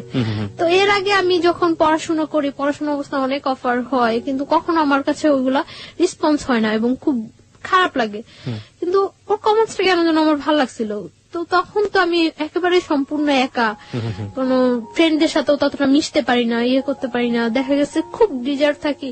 তো ওর কমেন্টস গুলো ভালো লাগার পরে ও কমেন্টস করতে আমি কিছু বলতাম না, আমি শুধু হাসতাম। এরকম কিছুদিন কমেন্টস করার পর একদিন সকালবেলা, আমি ওই দিন শুক্রবার, আমি ওই দিন কলেজ আসিনি, তো সকালবেলা 11টার দিকে আমি বাসা থেকে বের হয়েছি। বাসা থেকে বের হওয়ার পর ও তখন মনে হয় সম্ভবত ফার্স্ট ঘুম থেকে উঠছিল, তো ঘুম থেকে উঠে ও বের হয়ে আমারে দেখছিল। তো বলতেছে আজকে দিনটা অনেক ভালো যাবে, ঘুম থেকে উঠে দেখছি অ্যাঞ্জেল। তো আমি হাসা দিছি, হাসছিলাম, হাসার কাজ। কিভাবে দেখলো আপনাকে? মানে আপনি তো আপনার ওই আগের বাসাতেই থাকতেন। হ্যাঁ, ওই বাসাটা আর ওই বাসা, ওদের বাসাটা কাছাকাছি, একদম কাছাকাছি একদম। কোথায় ছিল বাসা? ঢাকার? এটা ঢাকার এলাকার নাম বললে কোনো সমস্যা নেই, আপনি ছেলের নামও বলেনি, কোনো সমস্যা নেই। কোথায় ছিল বাসাটা? ওর নামটা বলি আমি, ওর নামটা রুমেল। মানে যে ছেলে আপনাকে জোর করে বিয়ে করেছে? না, মানে সেকেন্ড ওয়ান, যার সাথে পরিচয় হচ্ছে। আর বাসাটা কোথায় ছিল ঢাকার? আপনি বাসাটা বলতে যাচ্ছেন না? ওকে, ঠিক আছে, যান। তারপর? কারণ ওই এলাকাটার সবাই প্রায় কম বেশি ঘটনাটা জানে এবং আপনাকে সবাই চেনে। ওকে, ঠিক আছে। আমি এখানে একটু শ্রোতারা অনেক খেপে যাবেন আপনার উপরে, আমি একটু শ্রোতাদেরকে অ্যাড্রেস করতে চাই। দেখুন, আপনারা যারা বলছেন যে আপনারা ওর বাসার নামটা জানতে চান, ও কোথায় থাকে সবকিছু জানতে চান, এই প্রশ্নগুলো আমি ওকে করেছি, এবং তারপরও যারা ক্ষিপ্ত হয়ে যাচ্ছেন ওর উপর, তাদের উদ্দেশ্যে আমি একটু বিনয়ের সাথে বলতে চাই, ওর বাসার অ্যাড্রেসটা জেনে বা যে ঘটনাটা যেখানে ঘটেছে এটা জেনে আপনি কি বা করবেন বলুন। আপনার এখানে বলতে চাচ্ছি না এই কারণে যে আমি তো সম্পর্কটা থেকে এখনো বিচ্ছিন্ন না। এক্স্যাক্টলি, আমরা গল্পের শেষ পর্যন্ত যাবো, সেটা আপনি আগে থেকে কিছু বলে দিন না। আমরা একটা জিনিস বলি আপনাকে, সেটা হচ্ছে তাদেরকে বলবো যে প্লিজ আমরা গল্পটা থেকে সবাই যে জিনিসটা নেবার চেষ্টা করবো সেটা হচ্ছে মোরাল লেসনটা আসলে কি, ভুলটা আসলে কারা কারা করেছে, কোন কোন জায়গাগুলোতে ভুল হয়েছে, বাসার ঠিকানা জেনে কিংবা ওর পার্সোনাল লাইফ সম্পর্কে আরো বেশ কিছু জেনে, ও কোথায় থাকে সেটা জেনে আসলে ওর কতটুকু কিওর আমরা করতে পারবো। হ্যাঁ, সেই হেল্পের জায়গাটা যদি কিছু থেকে থাকে, করার থাকে, তাহলে ও যতটুকু বলবে ততটুকুই আসলে এনাফ।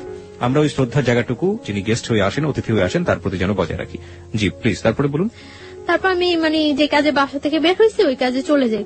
তো চলে যাওয়ার পর এইভাবে চলতে থাকে কিছুদিন।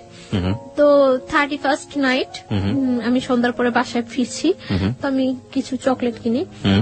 তো চকলেটের দোকানে যাওয়ার আগেই ও বলতেছে যে আজকেই বলে দেব নাকি সামনের বছর পর্যন্ত ওয়েট করব।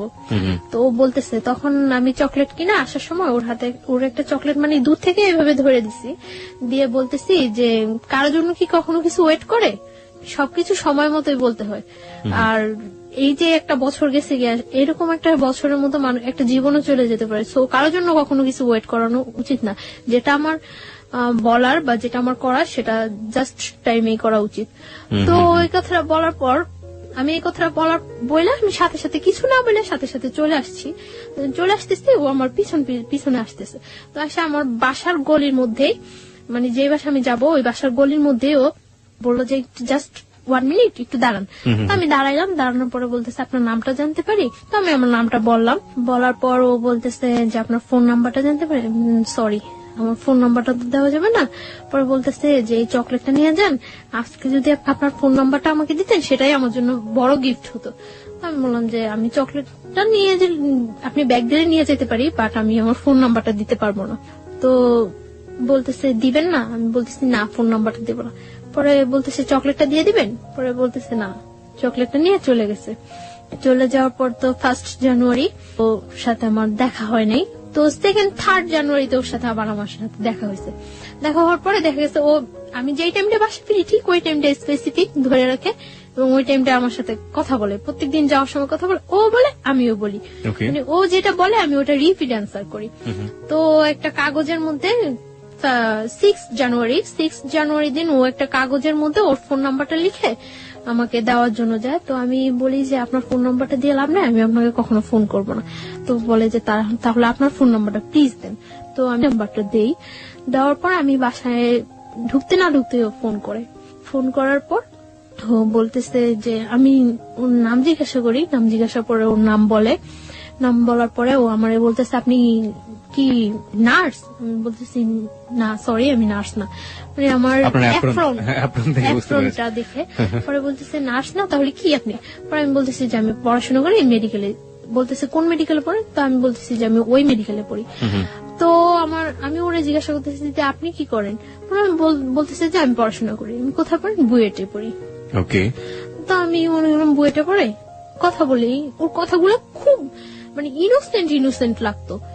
মনে হয়তো যে খুব মারপ্যাচ নেই, খুব ইজি কথা বলে। তো আমি কথা বলছি। 1st দিন কথা বলার পরে ও 2nd দিন আমাকে অফার করলো আপনি আমার সাথে বিয়েতে যাবেন। তো আমি বললাম যে আচ্ছা যাবো। মানে এরকম শীতকাল, জানুয়ারি তো শীতকাল। তো বলতেছে যে আচ্ছা ঠিক আছে, আমি যাওয়ার সময় আপনাকে ফোন দিলে আপনি বের হইন। তো আমি মনে করছি যে মনে এমনিতেই ফান করতেছে। তো কিছুক্ষণ পর আবার ফোন দিয়ে বলতেছে না আপনাকে তো নিয়ে যাওয়া যাবে না, নিয়ে গেলে অনেক ছেলেরা ওইখানে থাকবো, জিজ্ঞাসা করবো এটা কে, তখন আমি কি বলবো? তখন আমি হাসি যে নিজেই বললো আবার নিজেই এই কথা বলতেছে।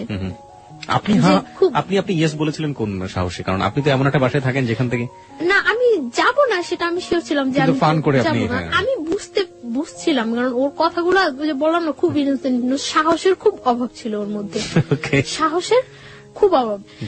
ও তখন আমি হাসি, হাসার পরে আমি বলতেছি আচ্ছা ঠিক আছে আপনি যান, আমি এমনিতেও যাব না, এমনিতেও আপনার সাথে আমার 1st পরিচয়, আর তাছাড়া আমি কোথাও যাই না, আমি এমনিতেও যাব না, আপনি যান এনজয় করেন।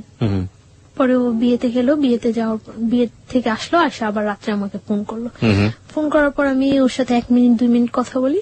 তো এইভাবে 3-4 দিন কথা বলার পর জাস্ট রাত্র যখন 12টা 12:15 1টা বাজে তখন ও আমার সাথে কথা বলে 2 মিনিট 1 মিনিট 3 মিনিট এরকম কথা বলে এবং খুব একটা অস্থির একটা ভাব প্রকাশ করে।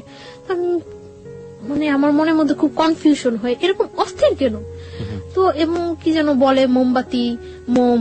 তো আমি ইয়ে করি যে ও কি কোনো নেশা টেশা করে রাত্রে। ওকে।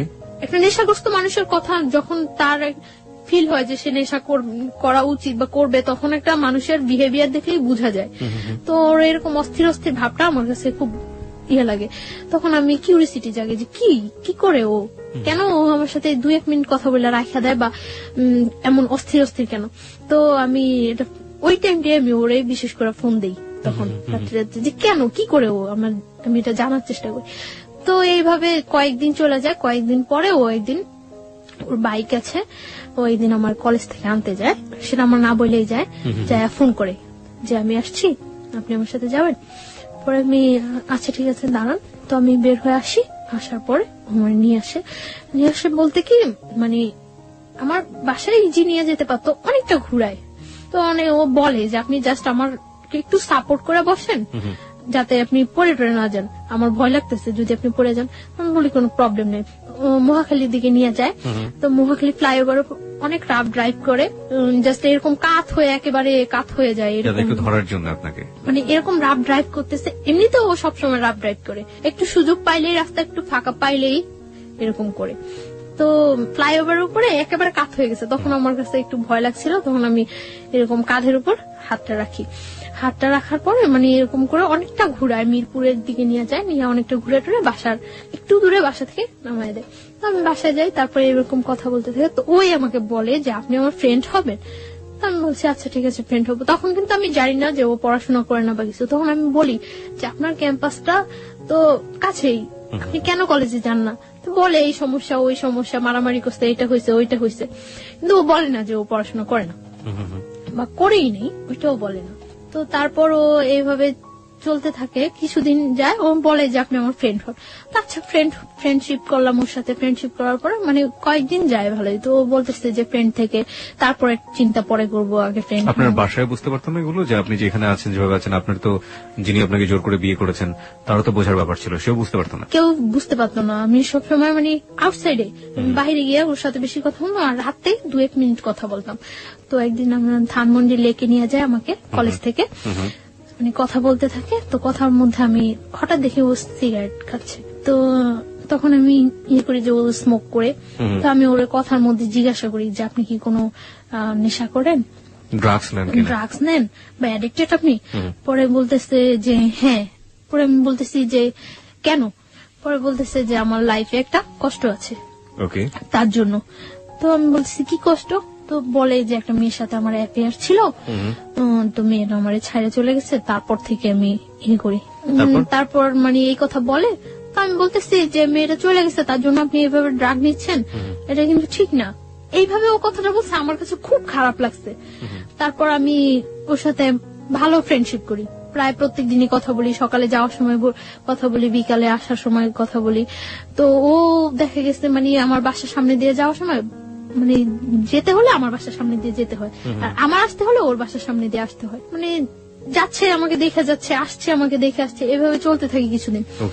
তারপরে কিছুদিন চলার পরে একদিন আমি মানে আমার মার সাথে কথা বলি। আমি মার সাথে কথা বলার পর আমার মন খুব খারাপ থাকে। তখন মার্চের 7 তারিখ, 8 তারিখ থেকে আমার পরীক্ষা, 3rd সেমিস্টার। তো আমি ইয়ে করি, মার সাথে কথা বলার পরে মানে আমার মন খুব খারাপ থাকে। খারাপ থাকার পর আমি ওরে ফোন করি, আমার সাথে মুভি দেখবেন? পরে বলতেছে হ্যাঁ দেখবো। আমি বলতেছি আচ্ছা ঠিক আছে।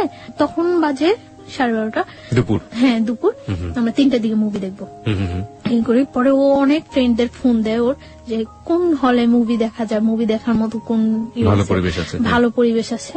তখন মানে স্টার নেটফ্লিক্সে তো সিটিতে নিয়ে আসে আমাকে, বাসা থেকে বের হই 2টার দিকে। তো আস্তে আস্তে আসার পরে লাল টিপ মুভিটাই হয়। আসার পরে টিকিট পাই না, আমরা টিকিট পাই না। তো আমি ওই দিন অনেক জেদ করি যে আমি আজকে মুভি দেখবই। আমার কাছে খুব খারাপ লাগতে থাকে, মানে ও কোনো ফ্যাক্ট না, আমি যে ওর সাথে ঘুরতেছি বা মুভি দেখতেছি এটা কোনো ফ্যাক্ট না। আমার মনের মধ্যে ওই ইয়াটাই থাকে যে আমার মার সাথে আমি কথা বলছি, ওই ব্যাপারটাই আমার মনের মধ্যে সবসময় কাজ করতে থাকে। টিকিট পাই না, টিকিট না পাওয়ার পরে 7টা শো টিকিট ইয়ে করে, আচ্ছা প্রবলেম নেই 7টাই দেখবো। টিকিট কেনার পরে এখন এইখানে গিয়ে এতক্ষণ ওয়েট করবো। তো আমাকে বাইরে নিয়ে যায় বাইক দিয়ে, একেবারে টিএসসি ভার্সিটি টার্সিটি হয়ে একেবারে ওইদিকে জগন্নাথ কলেজ টলেজ ওইদিকে ইয়ে হয়ে ঘুরায়। তো ঘোরানোর পরে গোলা কিনে আমি তো গোলা খাই, গোলা খাওয়ার পরে ও শহীদ মিনারের ওইখানে বসে, ও বাইকের উপরে বসে, আমি শহীদ মিনারের যে সিঁড়ি, আছে সিঁড়িতে। প্রাচীরটা আছে Okay. যে সাইডে একেবারে ওইখানে বসে। স্যান্ডেল খুলে বসছিলেন না স্যান্ডেল না মানে পা ঝুলে, পা Okay. ওই পাশে ঝুলে। শহীদ মিনার সম্পর্কে আপনারা মাঝে মাঝে এই ধরনের পত্রপত্রিকায় আমরা ইনফরমেশন গুলো পাই, যারা ওখানে বসেন, কাপল বসেন আর নর্মাল মানুষ বসেন, যাই বসেন না কেন, শুধুমাত্র 21শে ফেব্রুয়ারির দিন ছাড়া আর এই ফেব্রুয়ারি মাস ছাড়া বাকি দিনগুলো আসলে আমাদের শ্রদ্ধা থাকে না, আমরা স্যান্ডেল সহ উঠে যাই, যাচ্ছে তাই একটা পরিবেশ থাকে। কর্তৃপক্ষ যারা আছেন তারা তা দৃষ্টি রাখেনি না, কর্তৃপক্ষের কথা বাদই দিলাম, আমাদের অন্তরের জায়গা হচ্ছে ওটা, সেই অন্তরকে যেন আমরা শ্রদ্ধা করি, এমন কোন অ্যাক্টিভিটিস ওখানে না করি। যাই হোক, হ্যাঁ, তারপর আপনি যেটা বলছিলেন। তারপর বসার পরে কথা টথা বলি, অনেকক্ষণ কথা টথা বলার পর আমরা আবার ব্যাক করি। ছবি টবি দেখেছিলেন দুজনে হ্যাঁ, একসাথে? হ্যাঁ, মুভি দেখছিলাম, আমি মুভি দেখতেছিলাম, খুব মনোযোগ দিয়ে কি মুভি ধরনের কথা দেখতেছিলাম। হতো ওই সময় আপনাদের মধ্যে? জাস্ট এই কথা ওই কথা, ও এটা করছে ওইটা করছে এটা করছে এরকম। তো ও কখনো আমার সম্পর্কে জানতে চায়নি, আমার ফ্যামিলি ব্যাকগ্রাউন্ড বা কখনো জানতে চায় না, আর আমি আমার ফ্যামিলি ব্যাকগ্রাউন্ড ওর কাছে সব সত্যই বলছি। ফ্যামিলি বলেছেন, বাট আপনার যে বিয়েটা হয়েছে শুধু এটাই বলি, এই পার্টটা আপনি বলেন। এই পার্টটা বলিনি। তো আমি এখানে কোথায় থাকি সেটা ও কখনো আমার কাছে জানতে চায় না। আমরা মুভি দেখি, আমি মুভিটা খুব মনোযোগ দিয়ে দেখি এবং ভালো লাগে আমার কাছে মুভিটা।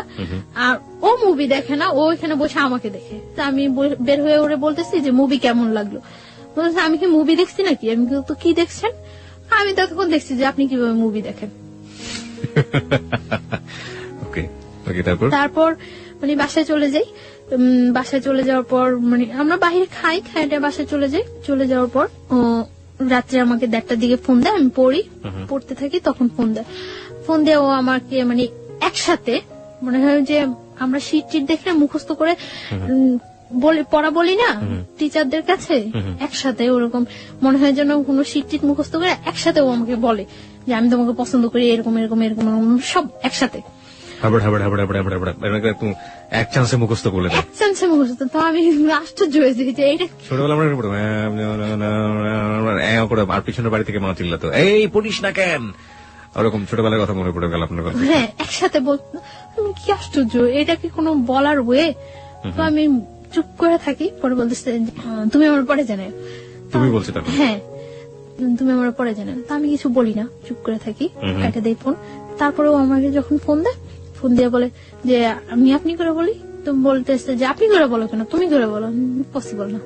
বলতেছে যে তুমি করে বলো, তুমি করে। এভাবে কয়েকদিন যাওয়ার পর আমি ওকে তুমি করে বলা স্টার্ট করি। ও দেখা গেছে তুমি আপনি মিশ্রণ হয়ে যায়, মিশ্রিত ভাষায় কথা বলতেছে। তো ও হাসতো মিশ্রিত ভাষায়। এইভাবে কয়েকদিন যাওয়ার পরে মানে ওর সাথে এক পর্যায়ে কি রিলেশন হয়ে যায়, অ্যাফেয়ার হয়ে যায় আমার সাথে। এবং ওর কথাগুলি আমার খুব ভাল লাগে, যখন কথা বলে আমার খুব ভালো লাগে, আমি অবাক হয়ে তাকিয়ে থাকি যে ও কথা বলে, কিন্তু খুব স্বাভাবিক ভাষায়, সাবলীল শুদ্ধ ভাষায় কথা বলে তা কিন্তু না, নর্মাল কথা বলতেছে, কিন্তু আমার কাছে খুব ইনোসেন্ট লাগে। ওকে, তার জন্য আমি ওর কথায় খুব ইয়ে হয়ে যায়। কিন্তু ও যে মানে ফলস বলতেছে, মিথ্যা বলতেছে, আমি ফিল করি, এটা আমি অনেক কিছু আমি ফিল করতে পারি, মিথ্যা বলছে আপনি ফিল করতে পারছেন, কিন্তু আমার কাছে তারপরেও ভালো লাগে এই কথাগুলো। কারণ ওই সময়টা আমার কেউ ছিল না, আমার পাশে একটা লোক যে আমি তার সাথে ইয়ে করবো, এনজয় বলতে আমার লাইফটাই খুব ইয়ে ছিল। যতক্ষণ ওর সাথে থাকতাম বা কথা বলতাম আমার কাছে খুব ভালো লাগতো। সমুদ্রের মধ্যে মানুষ যখন পড়ে এবং সে যদি সাঁতার না জানে, হাতের কাছে যাই পাবে সেটাকে সে অবলম্বন করবে, সেটা খড়কুটোই হোক আর যাই হোক। গল্পটা শোনার পর আসলে তাই মনে হচ্ছে। শুনুন তারপর।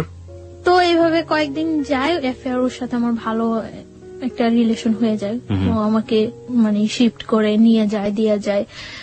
ওর সাথে যে কোনো ব্যাপারে আমি ওর সাথে শেয়ার করি, যে কোনো, কিন্তু শুধু একটা ব্যাপারই আমি বলি না যে আমার আগে একটা বিয়ে হয়েছিল। আমি অনেক ট্রাই করি বলার জন্য যে আমার এটা বলা উচিত, কিন্তু আমার বলতে গেলেই ভয় হয় যে এটা বললে সম্ভবত ও আমার সাথে রিলেশন রাখবে না। কিন্তু ওর কথার মধ্যে অনেক সময় প্রকাশ পাইতো যে ও বলতো যে তোমার যদি 20টাও বিয়ে হয় তাতেও কোনো প্রবলেম নেই, তারপর আমি তোমাকে বিয়ে করবো। আচ্ছা, তার মানে আপনি বলে দিয়েছেন যে আপনি তাকে লাভ করেন?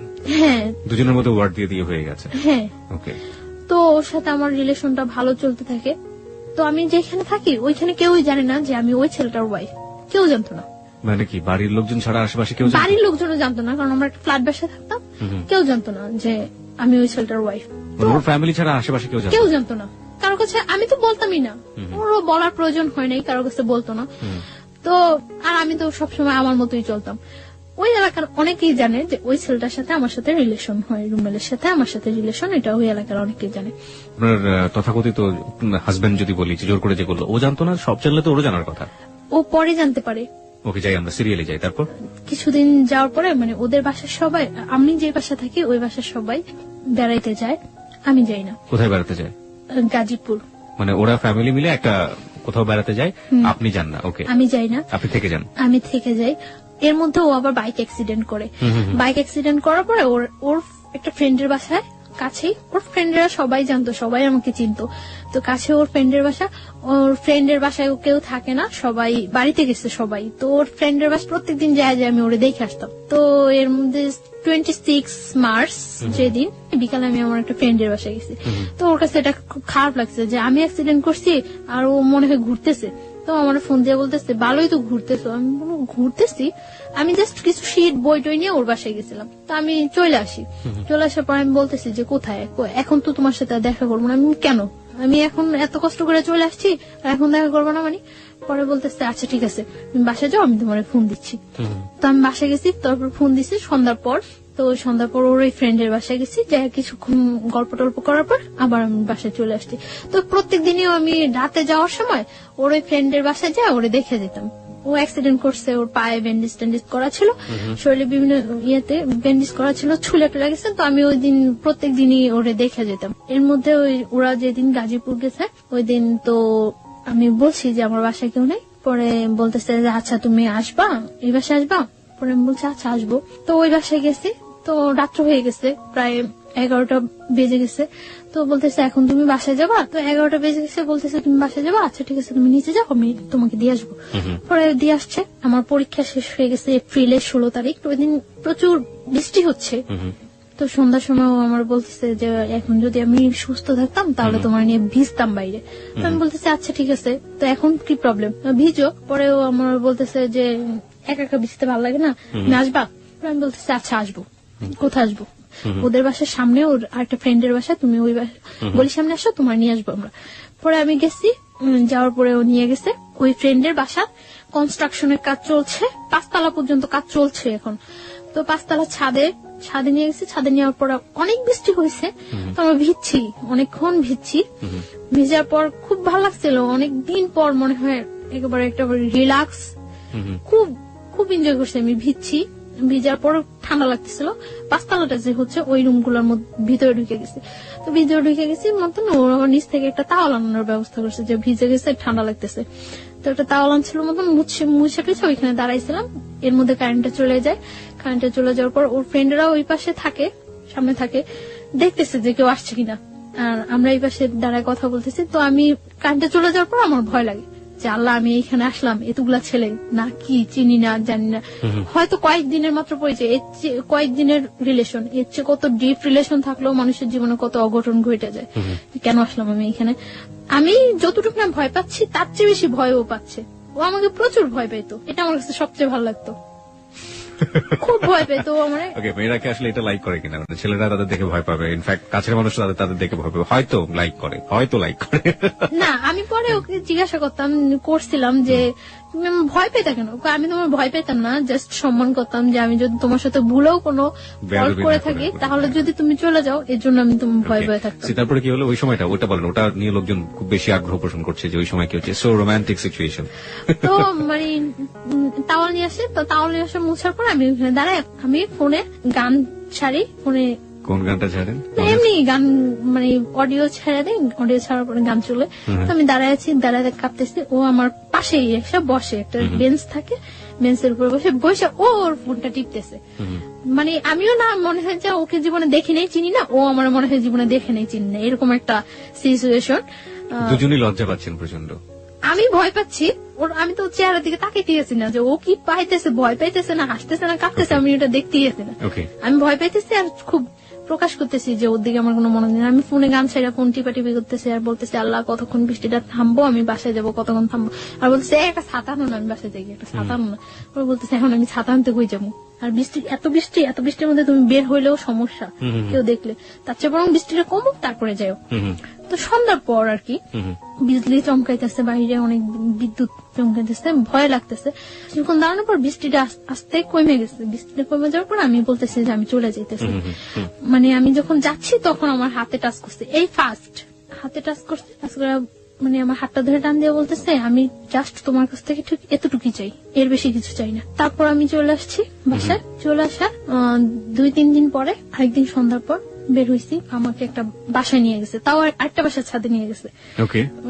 ফ্রেন্ডদের অনেক ফ্রেন্ড ছিল, সাঙ্গভঙ্গ ছিল, সবাই ওকে খুব ভয় পেত, শুধু আমি ছাড়া। সবাই অনেক ভয় পেত, ও বলতো যে তুমি ছাড়া সবাই আমার অনেক ভয় পায়। তো একটু সন্ত্রাসী টাইপের ছিল।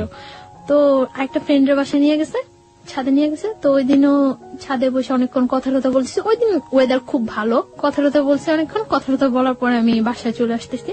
তো আমার বাসার আসার একটু আগে মানে গলির মধ্যে আসার পরে ফার্স্ট আমি চলে আসতেছি, তখন আমার হাত ধরে বলতেছে যাও গিয়া। আমি বলছি হ্যাঁ যাই গিয়া। তো তারপর ও মানে আমার হাতটা ধরে টাই না কাছে নিয়ে ফার্স্ট ও আমার কিস করলো, এই ফার্স্ট। এর মধ্যে ওর সাথে আমার কোনো মানে টাচ বা এই ধরনের কোনো কিছু হয়নি। হ্যাঁ, ফার্স্ট কিস করলো, আমিও খুব অবাক হয়ে গেছি, কি করলো কাজটা, মানে খারাপই লাগছিল। আমি বাসায় আসার পর ওর সাথে আর কথা বলতেছি না, 2 দিন যাবো তোর সাথে কথা বললে। তো পরে সরি বললো, সরি বলার পর আবার আমরা কথা বলতেছি। ও এর মধ্যে কার কাছে যেন শুনছিল যে আমার আগে একটা বিয়ে হয়েছে।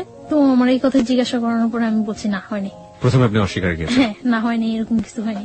আর আমি ওই বিয়েটা তো মানি না, কি বলবো যে হ্যাঁ হয়েছে, মানি না এক কথা। আমি চাইছিলাম যে ওর কাছে সবকিছু ক্লিয়ারলি বলার জন্য, বাট আমি ওরকম কোন ইয়ে পাইতেছি না যে বললে ও থাকবো না থাকবো। এটা মানে ওকে নিয়ে আপনার মনের মধ্যে একটা ইয়েও হয়ে গেছে যে ও চলে গেলে আপনার জন্য সাস্টেন করাটা খুব কঠিন হয়ে যাবে। আর একই সাথে আপনি খুব তোলাচলের মধ্যেও আছেন যে বলবেন কি বলবেন না। তারপর ও আমার বলতেছে আচ্ছা ঠিক আছে তাহলে তুমি আমার সাথে বাইরে যাবা। আচ্ছা যাবো। মানে তখন ও যেটা বলে আমি ওইটাই রাজি, বলছে আচ্ছা ঠিক আছে যাবো। তো কোথায়? আচ্ছা কক্সবাজার। আমি বলছি আচ্ছা ঠিক আছে যাবো, আগে বিয়ে করতে হবে। আপনি বললেন ওকে যে আগে বিয়ে করতে হবে? হ্যাঁ, বিয়ে না করলে আমি তোমার সাথে কক্সবাজার যাবো কেন? আশ্চর্য, তুমি কে? আর তোমার সাথে আমার যতটাই রিলেশন হোক এত দূরে যাওয়া তোমার সাথে কখনো পসিবল না। তখন আমি জানতে পারি যে ও পড়াশোনা করে না। কিভাবে জানলেন? ও নিজে থেকেই মানে ওর মুহূর্তে সবকিছু বলে দিয়েছে না, ওর বিহেভে আস্তে আস্তে ফিল হয়েছে যে ও পড়াশোনা করে না। তারপর ও স্বীকারও করছে যে ও পড়াশোনা করে, নিজে থেকেই বলছে। কোন ক্লাস পর্যন্ত পড়েছে নাকি একেবারেই পড়েনি? 9 পর্যন্ত নাকি পড়ছে। তারপর এই কথা হয় যে বিয়ের পর কক্সবাজার যাব। আচ্ছা ঠিক আছে। তো ও রাজি হয়, আমিও রাজি হই। তারপর আমরা একটা মসজিদে কিছু ফ্রেন্ড সময় একটা মসজিদে হুজুরের মাধ্যমে বিয়ে করি। এবং আপনি তখনও জানালেন না যে আপনি বিবাহিত? না, তখন আমি জানাইনি যে আমি বিবাহিত। তো তখন ও শুনে, একটু শুনে। তো ওর বাসা থেকে আমার বাসাটা ডিফারেন্স ছিল, আমি যে মাঝখানে 2টা বাসা। তো আমার মনের মধ্যে সবসময় এটা হতো যে ও যেহেতু আমাকে পছন্দ করে, আমার সাথে ওর অ্যাফেয়ার, ওকে আমার সম্বন্ধে খোঁজ খবর না নিছে, আর তাহলে ও কেন বলে এটা যে হ্যাঁ তোমার বিস্টে বিয়ে হলো আমি তোমাকে বিয়ে করবো। একটা প্রস্টিটিউট গালে রেখে কেউ বিয়ে করে ভালো করে না? তো ও সবসময় এই কথাগুলি বলতো। তার জন্য আমার মনের মধ্যে আরো হয়তো যে ও সম্ভবত জানে। তারপর হুজুর আমাদের বিয়ে পড়ানোর পরে কাগজ টাগজ সবকিছুই হয়। বিয়ের পর আমরা কক্সবাজার যাই, আমি ওর সাথে কক্সবাজার যাই। ও তখন আমাকে বিলিভ করে না, জাস্ট করে ঠিক আছে। ওর মনের মধ্যে একটা থাকে যে ওর অনেক শত্রু থাকে যে আমি ওর কোনো ক্ষতি টুতি করার জন্য কেউ আমাকে সেট করলো নাকি। আচ্ছা আমাকে একটু বলেন তো, আপনি যে এত বড় একটা রিস্ক নিলেন, আপনার আগের যে হাজবেন্ড ছিল, হাজবেন্ড আসলে আপনার দিক থেকে না হলেও তো যে কাগজে কলমে হয়ে গিয়েছে আপনার সাথে, হাজবেন্ড জোর করেই করেছে, তো সেও তো ব্যাপারটা জানে না তখনও? না, জানে না। তো আপনার কি মনে হয়নি কখনো যে আপনি যে রিস্কটা নিচ্ছেন, যে ঝুঁকিটা নিচ্ছেন, এটা এক ধরনের আপনাকে ডিজাস্টার করে দিবে বা একটা বড় ধরনের সমস্যায় ফেলবে? আমার তখন ওর ছাড়া আমার মাথার মধ্যে কিছুই ছিল না। আর ও যেটা বলতো আমি ওটাই হ্যাঁ, ও যেটা বলতো না করতো ওইটা না। এবং আমার সবসময় ছিল যে যাই হোক আমার ওকে প্রয়োজন আমার। এবং যেটা হয়েছে যে আপনার আশঙ্কা হয়েছে যদি আমি বলি আমি বিবাহিত, যদি ওকে হারাই, এবং সেই কারণে আপনি গোপন করে গেছেন, তাই তো? গোপন করে গেছি। ওকে, যান। তারপর আমরা কক্সবাজার যাওয়ার জন্য বাসে উঠি। বাসে উঠার পর ও আমার ফোনটা নিয়ে অফ করে দেয়, কারণ ওর মনের মধ্যে একটা শঙ্কা থাকে যে কেউ আমাকে আবার ওর কাছে পাঠাইলো নাকি, সেট করলো নাকি, কারণ ও বিভিন্ন সাইডে ও অ্যাডজাস্ট। ওকে, তার জন্য মানে আমি ওগুলো কিছুই জানতাম না যে আগে। ও আচ্ছা, বিভিন্ন সাইডে অ্যাডজাস্ট, সুতরাং ওর মনে আশঙ্কা হয়েছে যে কোনোভাবে গোয়েন্দাগিরি করুক বা কোনো ধরনের ক্ষতি করার জন্য ওকে ইনভলভ করে দিল কিনা, হ্যাঁ এই ধরনের। তার জন্য ও তখন মানে কাবিন করে ইয়ে করে নেই, রেজিস্টার করে ইয়ে করে বিয়েটা করেনি, শুধুমাত্র মসজিদে গিয়ে বিয়েটা করেছে, হুজুর দিয়ে ইয়ে করে বিয়ে করছে যে ও কক্সবাজার যাওয়ার পর শিওর হবে ওকে যে ও কোনো ক্ষতি তো- করবেন না আপনি। হ্যাঁ আমরা বাসে যাই, যাওয়ার পরে তো তারপর হোটেলে উঠি, দিন আমরা বিকালে সি বিচে ঘুরি, সি বিচে ঘুরে আসার পর রাত্রে ওর সাথে আমার কথা হয়। মানে তখন তো আমরা হাজবেন্ড ওয়াইফ জি। শরীয়ত মতে হাজবেন্ড ওয়াইফ। তো ফার্স্ট রাত্রে কথা অনেকক্ষণ কথাটাতে হওয়ার পর তারপর খুব জার্নি করে যাই তো প্রায় মানে যেখানে আমরা কক্সবাজার পৌঁছানোর কথা সকালে, ওইখানে আমাদের প্রায় 3:30 4টা বেজে যায় Okay. কক্সবাজার পৌঁছাতে, এবং যাওয়াটা খুব জার্নি হয়ে যায় এবং যে পথের মধ্যে বাস নষ্ট হয় অনেক, তার জন্য মানে তোকে সময় লেগে যায় অনেক। হ্যাঁ তারপর খুব ক্লান্ত লাগে, তো আমরা শুয়ে পড়ি। এর মধ্যে ফার্স্ট আমার সাথে রিলেশন, ফিজিক্যাল ইন্টিমেসি বা যেটা বলি শারীরিক সম্পর্ক হয়। তো মানে আমি ওটার জন্য এটাই ছিল আপনার জীবনের first First. Physical relationship, right? Okay. তো আমি ওটার জন্য প্রস্তুত ছিলাম না, কেন প্রস্তুত ছিলেন না? এবং আমার মনের মধ্যে এরকম কিছু ছিল না। ইনফ্যাক্ট আপনি একজনকে বিয়ে করেছেন, আপনি তারপর মনের মধ্যে থাকবে না, ব্যাপারটা কেমন হয়ে গেল না? না আমি এইভাবে চাচ্ছিলাম না, কিভাবে যাচ্ছিলেন? আমি জাস্ট ওর সাথে হ্যাঁ কোনো সম্পর্ক ছাড়া আমার একটা মেয়ে ওর এত দূরে যাওয়া ঠিক না, তার জন্য আমি ওরে বলছি যে হ্যাঁ বিয়ে পরে তারপরে যাব। বাট এইভাবে আমার কোনো ইয়ে ছিল না, আমার কাছে ব্যাপারটা অনেক খারাপ লাগছে, অনেক ভয় পাইছি আমি। ভয় পাওয়ার পরে আমি আচ্ছা, ভয় আপনি washroom-এ- ওয়াশরুম প্রসঙ্গে আমরা আসছি, ভয় আপনি কেন পেতেন? মানে ভয় কি আপনি পুরো সিচুয়েশনটাকে পেয়েছেন নাকি ফিজিক্যাল ব্যাপারটাকে পেয়েছেন? কারণ আপনি ডাক্তারি পড়াশোনা করছেন, so you know better. Physical রিলেশনটা চেয়ে আমি সিচুয়েশনটা বেশি ভয় ভয় পাইছি, পেয়েছি, এক্স্যাক্টলি। সিচুয়েশনটা আমি বেশি ভয় পাইছি। তো আমি ওয়াশরুমে যাই অনেকক্ষণ কান্না করি, ওয়াশরুমে যাই যে কি করলাম, কি হলো, ঠিক করলাম না ভুল করলাম। আমার মনের মধ্যে সবসময় একটা কনফিউশন থাকতো যে আমি কাজটা কি ঠিক করছি না ভুল করছি। তো ও বুঝতে পারে যে আমি ওয়াশরুমের মধ্যে কান্না করতেছি। তো আমি অনেকক্ষণ পর যখন দরজা নক করার পর আমি ওয়াশরুমের দরজা খুলি, তো ও আমার টাওয়াল দেয়, তারপর আমি ফ্রেশ ট্রেশ হয়ে ভিতরে এসে দেখতেছি যে ও হাত কেটে অনেক ব্লাড ইয়ে হয়েছে। তো আমার কাছে আবার অনেক খারাপ লাগে যে ও হাতটা কাটলো আমার জন্য, আমি এই সিনটা তো না করলেও পারতাম না। আমি বুঝতেছিলাম না যে আমি কি করছি, কি করা উচিত, বা আমি ভুল করতেছি না ঠিক করতেছি। শুধু আমার এর মধ্যে আমি একটা জিনিস ফিল করি যে আমি কোনো কিছু না করলে হয়তো বা ও আমার ছেড়ে চলে যাবো। ওকে। আর ভয় পাইছি, এতটা দূরে গেছি, কখনো যাই নাই ওইখানে, কাউকে চিনি না, তার জন্য অনেকটা ভয় পাইছি। তো তারপর খাবার নিয়ে আসার পর ও নিজে আমার খাওয়াই দেয়, খাওয়াটাও দেওয়ার পর মানে আমার ইয়ে করে যে সরি তুমি যে এরকম কান্নাকাটি করবো আমি বুঝি নাই, এটা করে তারপর ইজি হয়ে যায়। তারপর মানে ও আমার অনেক বুঝায়, কান্নাকাটি করে, আমি তারপর ঘুমায় যাই। আমি মানে ঘুমায় যাওয়ার পর ও যে হাত কাটে, তখন আমি দেখি যে হাত কাটে ব্লাড ব্লিডিং হইতেছে। তারপর আমি ওটার ওয়াশ টশ করি, মুছে টুছে দিয়ে ব্যান্ডেজ দিয়ে আমার কাছে তখন আমার কাছে অনেক খারাপ লাগে যে আসলে মনে হয় ও ইচ্ছাকৃত ভাবে কাজটা করে নি, করলে কি আমি আমার কষ্ট পাওয়াতে কি ও হাত কাটতো। তারপরে ও এখানে থাকি, 4-5 দিন থাকি, আমরা খুব এনজয় করি। তারপর এনজয় করলেও ওর মধ্যে একটা মানে কনফিউশন থাকে, আমার মনের মধ্যে তো সবসময় একটা ইয়ে যে আমি কি করতেছি, কোথায় যায় দাঁড়াবো আমার জীবনটা, আমি কি করতেছি এটা। আর আমার মনে হয় যে আমার চোখ বুঝলে শুধু আমি ওরে ফিল করতে পারি আর কিছুই না। তখন আমি ফিল করতে পারতেছিলাম যে ও যদি যতটা খারাপই হোক আর যতটা পড়াশোনা না করুক, যাই করুক, তারপর আমার মনে হয় যে আমার জন্য ওরে প্রয়োজন। আমি এটা ফিল করতেছি, খুব খুব ফিল করতেছি। হ্যাঁ আমি দেখি যে ও খুব কান্নাকাটি করতেছে, তো আমি ওরে জিজ্ঞাসা করি যে কেন কান্নাকাটি করতেছো। তখন ও আমার বলতেছে যে আমি তোমার অনেক লাভ করি, অনেক ভালোবাসি, কিন্তু বাট যদি আমি তোমার না পাই এজন্য অনেক কান্নাকাটি করে ও, যে আমি তো আমার ফ্যামিলির কিছুই জানিনি যে এরকম ইয়ে করতেছি। এর মধ্যে আমরা হিমছড়ি, মহেশখালী অনেক জায়গায় ঘুরি, খুব এনজয় করি। তার মধ্যে আমার মনের মধ্যে সবসময় একটা ও আমার জিজ্ঞাসা করতো কি চিন্তা করো তুমি, এত কি চিন্তা করো, এত কি চিন্তা করো। তারপর আমি বলতে পারতাম না যে আমি এই ব্যাপারটা চিন্তা করতেছি। আমার মনের মধ্যে সবসময় ইয়ে হতো যে ও আমার ছেড়ে চলে যাবো তাহলে। তো তারপর আমরা ঢাকা চলে আসি। আসার সময় সারা বাসের মধ্যে আমি মানে খুব আমার পেইন ফিল হইতেছিল, পেটে অ্যাবডোমেনাল পেইন হচ্ছিল, আমার পেট ব্যথা করতেছিল প্রচুর। কেন যেন আমার খুব খারাপ লাগতেছিল এবং আমার মনে হইতেছিল যে আমি জীবন থেকে মনে হয় অনেক কিছু হারাই ফেলতেছি। আস্তে আস্তেই মানে সারা রাত্র আমি ইয়ে করি যে আমি আর ওই বাসায় থাকবো না, ওকে, যে যেভাবেই হোক আমার এই ওকে পাইতে হলে আমার এই ওয়েটা থেকে বের হয়ে আসতেই হবে যেভাবে হোক।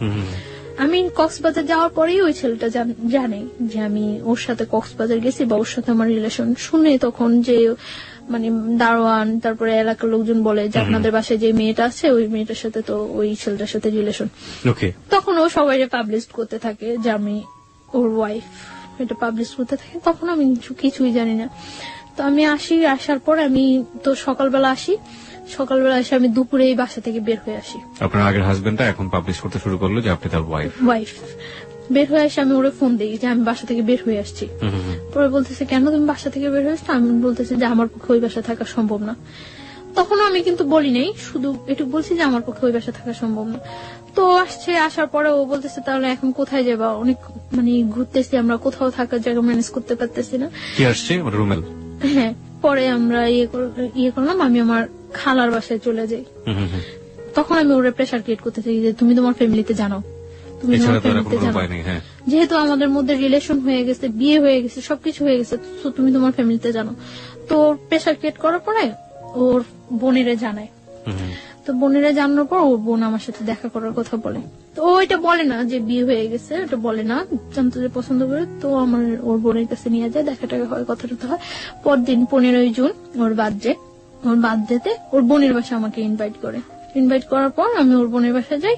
সবাই খুব ইজি মাইনা নেয়, সবাই বুঝে না আসলে যে রিলেশনটা এত ডিপলি, এটা কেউ বুঝে না, মনে করে যে হয়তো বা থাকবে কি থাকবে না, ফ্রেন্ডশিপ আছে, গার্লফ্রেন্ড বয়ফ্রেন্ড মাইনে নেয় ইজিলি।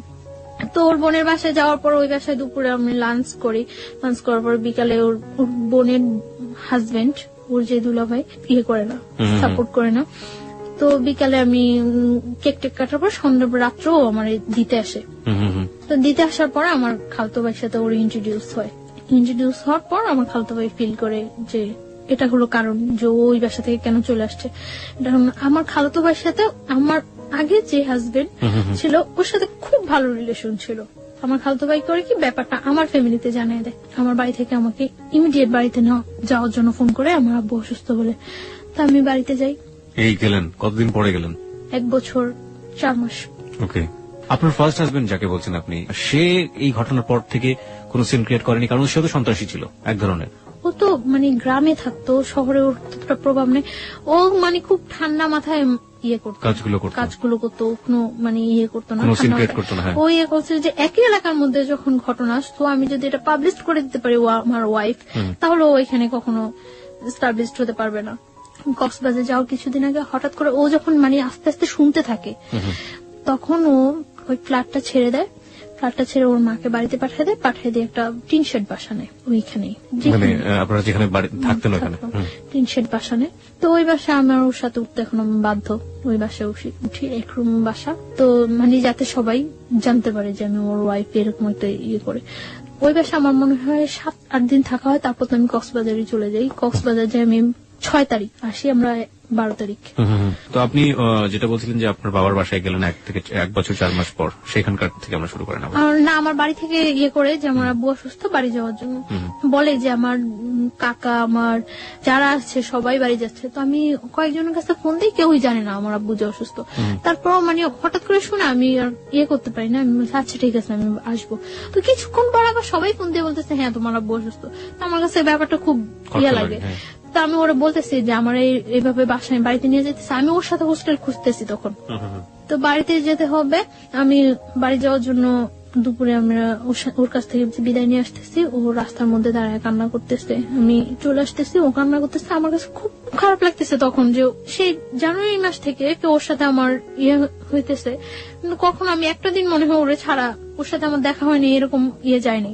ও যখন রাস্তার মধ্যে দাঁড়ায় কান্না করতেছে তখন আমার কাছে খুব খারাপ লাগতেছিল যে আমি যাব না।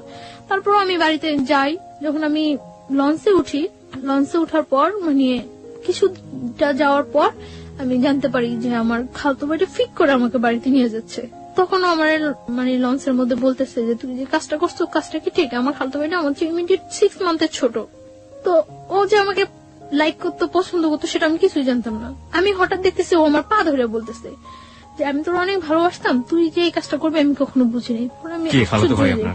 হ্যাঁ, আশ্চর্য হয়ে যায় যে ওকে কি বললো এটা। পরে আমি বলছি কি কা? পরে বলছে তুই এইরকম একটা ছেলের সাথে ইয়ে করতেছিস, করতেই পারি, এটা আমার লাইফ।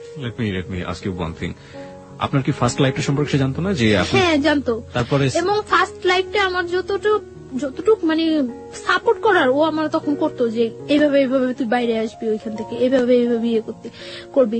ওর সাথে আমার সাথে জাস্ট একটা ফ্রেন্ডের মতো ছিল আমার খালতো ভাইটার সাথে আমার সাথে। ওকে, যখন দেখলো যে আপনি বাইর হয়েই গেছেন অন্য একজনের সাথে, তখন কি সে আপনার পা ধরতেছে যে না তুই এটা করতে পারবি না? ওকে, হ্যাঁ, এবং আমার ফার্স্ট লাইফটা মানে যত সমস্যাগুলি সিনক্রেট করছি আমি ওই বাসায়, সবটা ওর ইয়াতে করছি।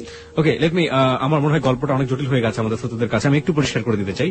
বন্ধন ব্যাপারটা হচ্ছে এরকম যে প্রথম যে ঘটনাটা ঘটেছে তার জীবনে, ছায়ার জীবনে, সেটা তো আপনারা জানেনই যে জোরপূর্বক, এবং জোরপূর্বক ওর কোনো যাওয়ার কোনো গতি ছিল না, এবং যে কারণে সে ওই ছেলের সাথে এতদিন পর্যন্ত থেকেছে, ওই বাসায় থাকতে হয়েছে তার। এই থাকা অবস্থায় সে তার খালাতো ভাইয়ের কাছ থেকে ফুল সাপোর্টটা পেয়েছে, এবং খালাতো ভাই বলেছে কিভাবে কিভাবে বাসা থেকে বের হয়ে আসবি, কিভাবে কিভাবে তুই আমার এই কাজটা করবি, ওই কাজটা করবি, এটা ফুল সাপোর্টটা সে পেয়েছে। যখন ছায়া একটা ছেলেকে নিয়ে স্বপ্ন দেখছে এবং একটা ছেলেকে নিয়ে অলরেডি বের হয়ে গিয়েছে, ঠিক সেই মোমেন্টে খালাতো ভাই তাকে ওইখান থেকে সরিয়ে নিয়ে আসার চেষ্টা করছে, কারণ খালাতো ভাইয়ের উদ্দেশ্য ছিল তাকে ওইখান থেকে সরিয়ে নিয়ে আসা, এবং খালাতো ভাই তাকে লাভ করতো। ঘটনার ইকুয়েশনটা এখন এরকম। চলুন তারপর মানে ওর কথাগুলো শুনে আমি সব অবাক হয়ে গেছি। ও বলতেছে যে তুই যে কাজটা করছো, যে ছেলেটার সাথে তোর অ্যাফেয়ার, তোর কখনো ইয়ে করবো? পরে আমি বলতেছি হ্যাঁ করবো। তখনও কিন্তু ও জানে না যে আপনি ম্যারিড। না, তো আমি বলতেছি যে হ্যাঁ করবো।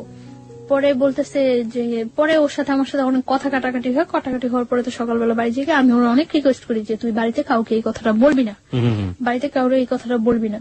পরে আমি বাড়িতে যাওয়ার পর ও সাথে সাথে ব্যাপারটা আমার বোনের সাথে শেয়ার করে, এবং আগে থেকেই হয়তো ওই যে রাত্রে ওর সাথে ইন্ট্রোডিউসটা আমার মনে হয় রাতেই ফোনে ও ব্যাপারটা শেয়ার করছিল, এবং শেয়ার করার পরেই বাড়ি থেকে আমাকে নিয়ে যাওয়ার জন্য ইয়ে হয়েছে। আমি বাড়িতে যাওয়ার পরে আমার জিজ্ঞাসা করে যে এরকম যে সত্যি তোর সাথে ওই ছেলের সাথে রিলেশন? পরে আমি বলি যে না, আমার সাথে এরকম কোন ছেলের সাথে, কারণ আমি জানি যে ওইখান থেকে আমার আসতে হলে এটা আমার যেভাবে হোক চাপাই যেতে হবে। তো তারপরে কি করে আমার ফোন থেকে ওই নাম্বারটা, রুমেলের নাম্বারটা আমার বাড়ির সবাই সেন্ড করে দেয়, এবং তখন বাড়ি থেকে রুমেলের ফোন দেয়। ফোন দিয়ে রুমেলের বলে যে তুমি কি জানো ওর যে আগে একটা বিয়ে হয়েছিল? মানে আমার বাড়ি থেকে ইয়াটা ছিল এরকম যে আমার আগের হাজবেন্ডের সাথে কাট করে এখান থেকে আমাকে একেবারে নিয়ে যাবে, এবং নিয়ে যাওয়ার পরে যে আমি বাইরে যাই, কিছু বাইরে ইয়ে করে আসবো, আসার পর এস্টাবলিশড ভাবে ইয়ে করার জন্য। কিন্তু আমার খালতো ভাই ওটা ইয়ে করে যে ওই ছেলেটা পড়াশোনা করে না, বা দেখতে ইয়ে না, দেখতেও ততটা ইয়ে না, রুমেল ঢাকার ছেলে, তার জন্য সব দিক দিয়ে ওকে ডিসলাইক করানো, মানে আর আমার খালতো ভাইটা সবাই খুব পছন্দ করে, আমার ফ্যামিলি ছাড়াও সবাই খুব পছন্দ করে ওরে। আমি ওরা অনেকবার রিকোয়েস্ট করছিলাম যে তুই বাড়িতে পড়বি না। ও কি করছে, বাড়িতে যা ফোন নাম্বারটা দিয়ে দেওয়ার পর রুমেলের ফোন করছে। আমার মা ফার্স্ট ফোন দেওয়ার পর রুমের ফোন রিসিভ করার পরে বলতেছে আমি মানে আমার আগের হাজবেন্ডের বলতেছে যে আমি ওই লোকটার শাশুড়ি। তো অবাক হয়ে গেছে যে কি বলতেছে। তো ও মা বলে কথা বলছে, কথা বলার পরে মানে আমার বাড়ি থেকে বলে দিচ্ছে যে আমি ম্যারিড। তো আমার জিজ্ঞাসা করছে যে তুমি কি সত্যি ম্যারিড? পরে আমি বলছি না, আমি ম্যারিড না। কখন আমি বিশ্বাসই করি না যে আমি বিয়ে করছি, বা আমার এরকম আমার ইয়ে ছিল যে ওরা আমি সবকিছু একদম সুন্দরভাবে বুঝাই বলবো। এইভাবে বললে তো পরে বলতেছে যে সত্যি তুমি ম্যারিড না।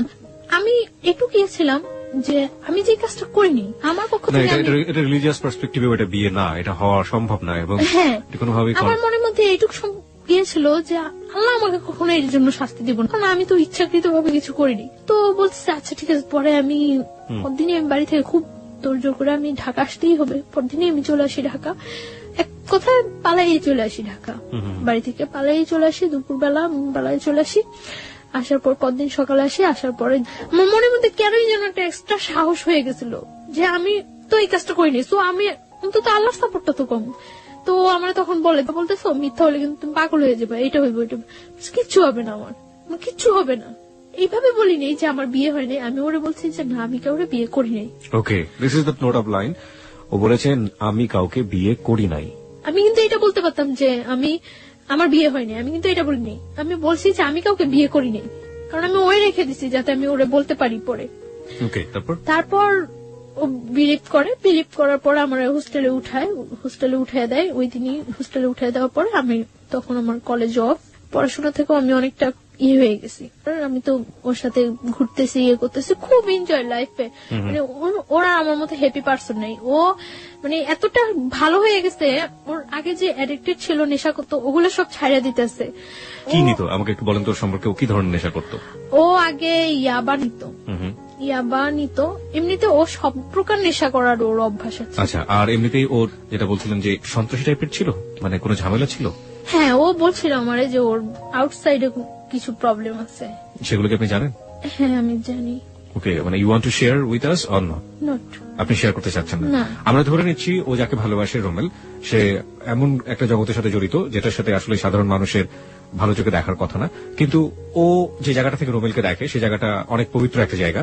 আমরা সেই জায়গাটা থেকে দেখতে চাই রোমেলকে, এবং ও চেষ্টা করে যাচ্ছে রোমেলকে ভালো করার জন্য, এবং রোমেলও সেই জায়গাটা থেকে ভালো হওয়ার জন্য নিজেকে পরিবর্তন করার চেষ্টা করছিল। আমরা এই পজিটিভ জিনিসটাকে হাইলাইট করতে চাই। চলুন তারপর। তো দেখা যেত আগে প্রচুর পরিমাণে স্মোক করতো। যখন আমার সাথে এরকম ডিপ রিলেশন যাচ্ছে, ও তখন দিনে 2-3টা সিগারেট খাচ্ছে, মানে তাও আমাকে বলে বলে খাচ্ছে। না, আমি চাচ্ছি যে ওর লাইফটা আমি এইভাবে ইয়ে করে দেব যাতে ও কখনো এটা ইয়ে করতে না পারে যে আমি আগে একটা বিয়ে হয়েছে তার জন্য ও আনহ্যাপি না। আমার সবসময় চিন্তা থাকতো যে আমি যদি কোনো একটু ভালো করি তার চেয়ে বেটার যাতে ও করতে পারে। আমি সবসময় এটা ফিল করতাম যে আমার ফ্যামিলিটা আমার কাছে ফ্যামিলি না, ওর ফ্যামিলিটা যাতে আমার কাছে ফ্যামিলি। আপনাকে তখন খরচটা দিত কে? আমার কাছে আমি বাড়ি থেকে আসার সময় কিছু টাকা ছিল, তারপর ও বিয়ার করতো। এখানে আমি ও টাকাটা আপনি তো করতে? হ্যাঁ, ওর টাকাটা ওর অনেক রিচ ফ্যামিলি। কয় ভাই বোন ছিল ওরা? এক ভাই এক বোন। ও একা ছিল? একা ছিল। বাবা কি করতেন? বাবা মারা গেছে। সো ও কি বড় ছিল? ও ছোট ছিল, বোনের বিয়ে হয়ে গেছে। বুঝতেই পারছেন তার জন্য টাকা ম্যানেজ করা কোনো ব্যাপার না। আচ্ছা, ঠিক আছে। তারপরে আপনি হোস্টেল থেকে পড়াশোনা করতেন? হ্যাঁ, পড়াশোনাটা তখন আমার অফ আছে, আমার কলেজ অফ। রেজাল্ট হয়ে গেছে। রেজাল্ট হওয়ার পর আমার রেজাল্ট খুব ভালো হয়েছে, আমি মেডিকেলের মধ্যে সেকেন্ড পজিশনে আসছি। এত কিছুর পরও সেকেন্ড পজিশনে আসছি।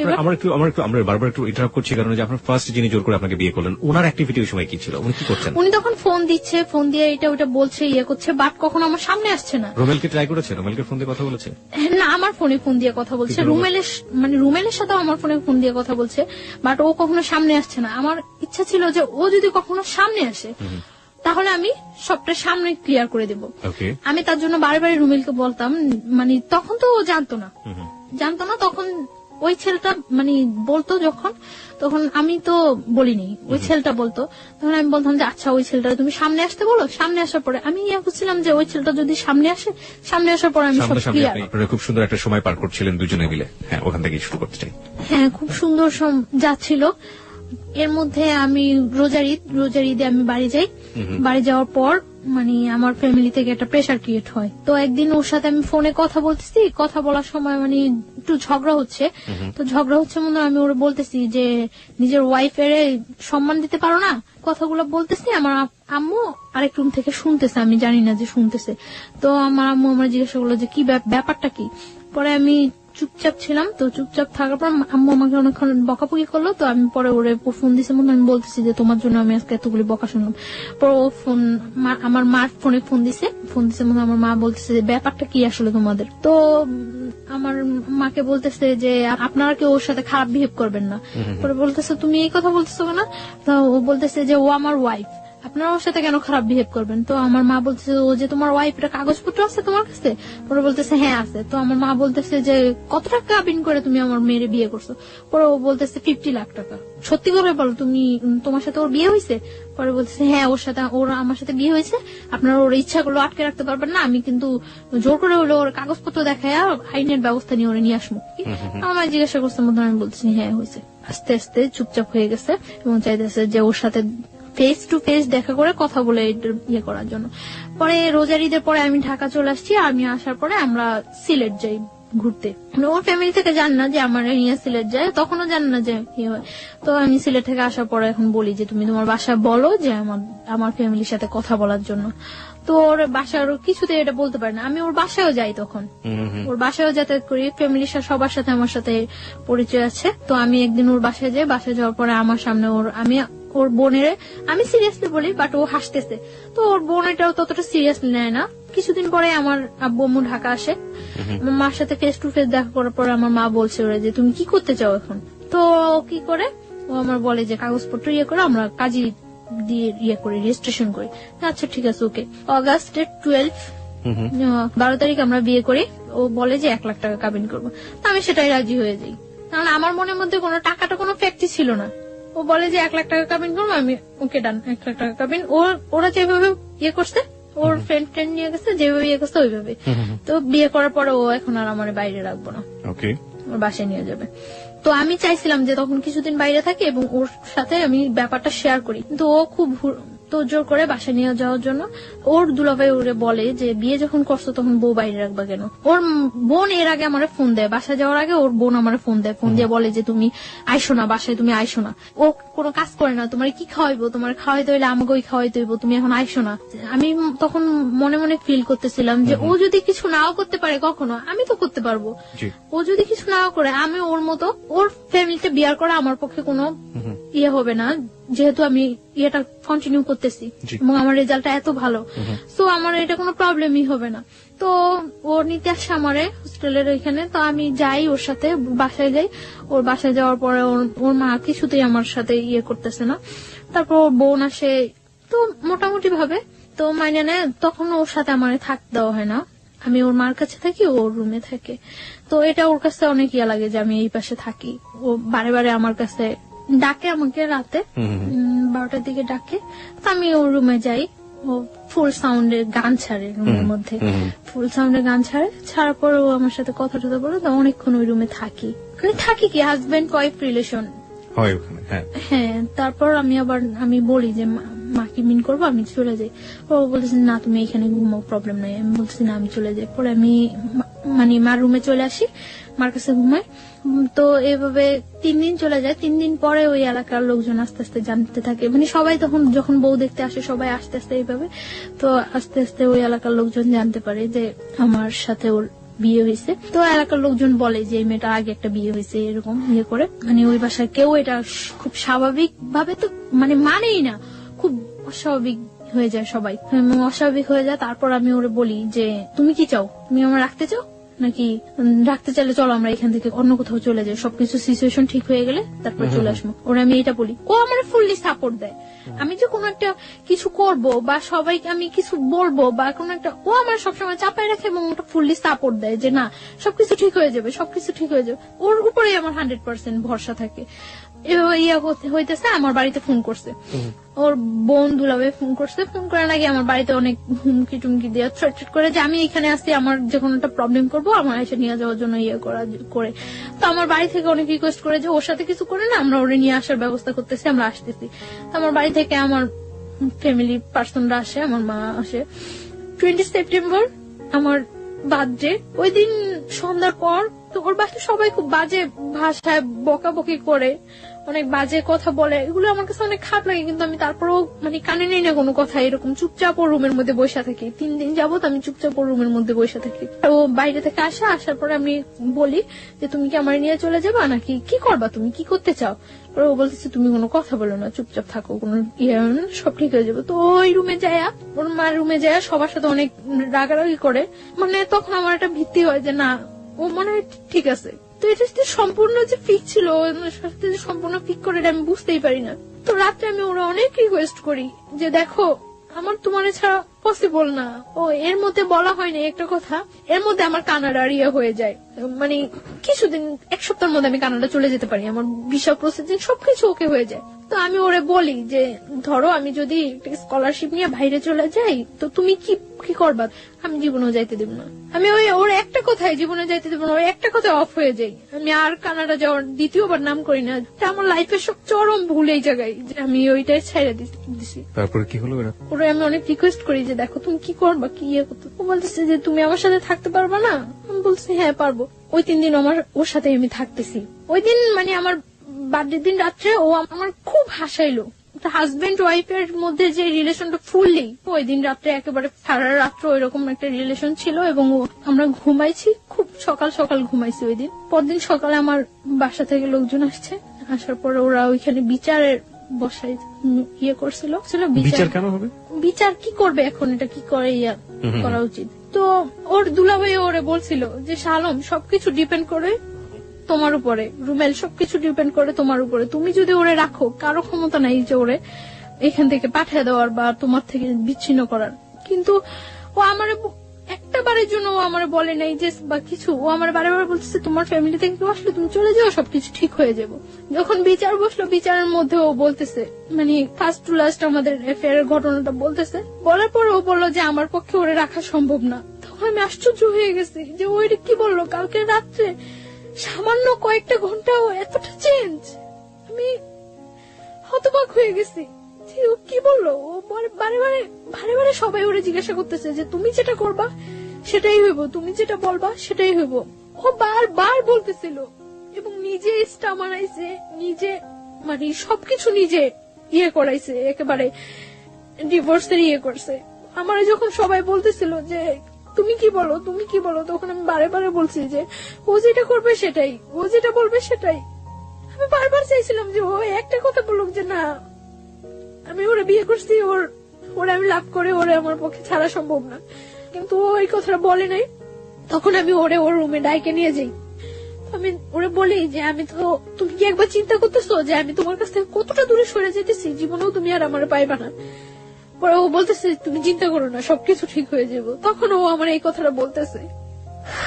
তখন আমি ওরে বলতেছি যে আমি তো চলে যেতেছি, তুমি আমার অনেক কিছু ওই ঘরে, অনেক কিছু অনেক স্মৃতি আমার ওই ঘরে। আমি ওরে পাঞ্জাবি করে দিয়েছিলাম হাতে সেলাই করা। তখন আমি ওরে বলি যে আমারে একটা জিনিস দিবা। পরে বলতেছি কি, আমি বলতেছি তোমার ক্যামেরা থেকে মেমোরিটা আমারে দিয়ে দাও, এই ছবিগুলো আমি নিয়ে যাই সাথে। পরে ও আমার মেমোরিটা দিতে রাজি হয়নি। তখন মানে কাটসিট হয়ে গেছে, 50,000 টাকা দিয়ে দিবে। তো আমি ওরে বলতেছি যে এটা কি হইতেছে, আমারে বলতেছো যে তুমি আমি চলে যাওয়ার জন্য, তাহলে তো ডিভোর্সের টাকার এগুলোর কোনো প্রশ্ন জাগতেছে না। তখন ও আমার বলতেছে যে ওকে হয়ে যাবো, টাকাটা রেখে দাও, পরে যখন তোমার নিয়ে আসবো তখন ব্যাগ দিয়ে দিলেই হইব।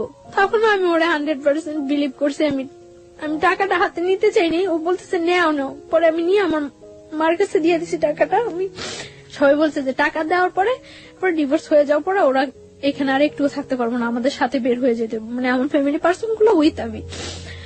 তখন মানে কাজী তালাকের ডিভোর্সের ইয়াটাও লেখা পড়তেছিল। পড়া ওরে বলছিল যে তুমি সাথে সাথে পড়ো, পড়ার পরে সিগনেচার দিয়ে দিও।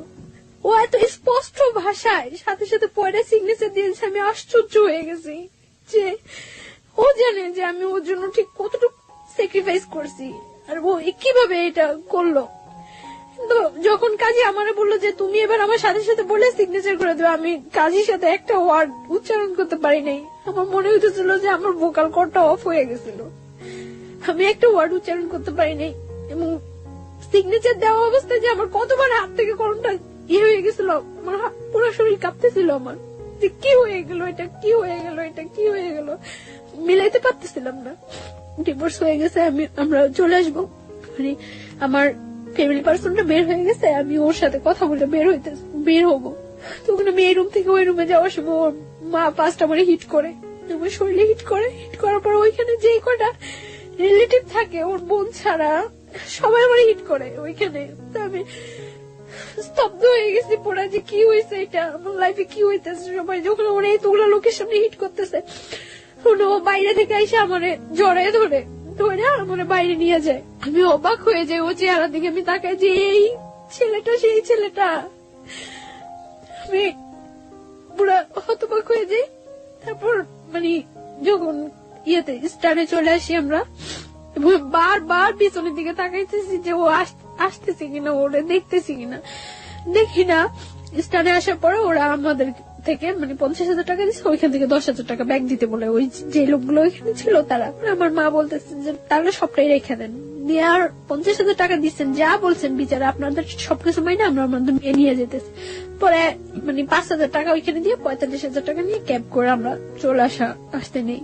আমি মানে যতক্ষণ পর্যন্ত ওই এলাকাটা দেখা গেছিল ততক্ষণ পর্যন্ত তাকাইছিলাম যে হয়তো ও একবার পিছনে আসবে, একবার আসবে, আসেনি ও। তারপর যখন আমরা চলে আসি, আসার পর ও আমার ফোন দেয়, ফোন দিয়ে আমার বলে যে একটু কথা বলো আমার সাথে। আমি তখন করি যে আমি আর জীবনে ওর সাথে কথা বলবো না। ও আমার বারে বারে রিকোয়েস্ট করে যে একটু কথা বলো আমার সাথে, একটু কথা বলো। অনেক কান্নাকাটি করতেছে, অনেক কান্নাকাটি করার পর আমি ওর সাথে কথা বলি। আমি ধরে রাখতে পারি না নিজেরে, আমি লুকায় লুকায় ওর সাথে কথা বলি। কথা বলার পর পরদিন যখন আমি বাড়িতে যাই আমি প্রচুর অসুস্থ হয়ে যাই। আমি খবর পাই যে ও প্রচুর অসুস্থ হয়ে যায়, ওর হসপিটালাইজ করতে হয়, আমার হসপিটালাইজ করে বাড়িতে। আমি একবার মেন্টালি সিক হয়ে যাই, পাগলের মতো হয়ে যাই।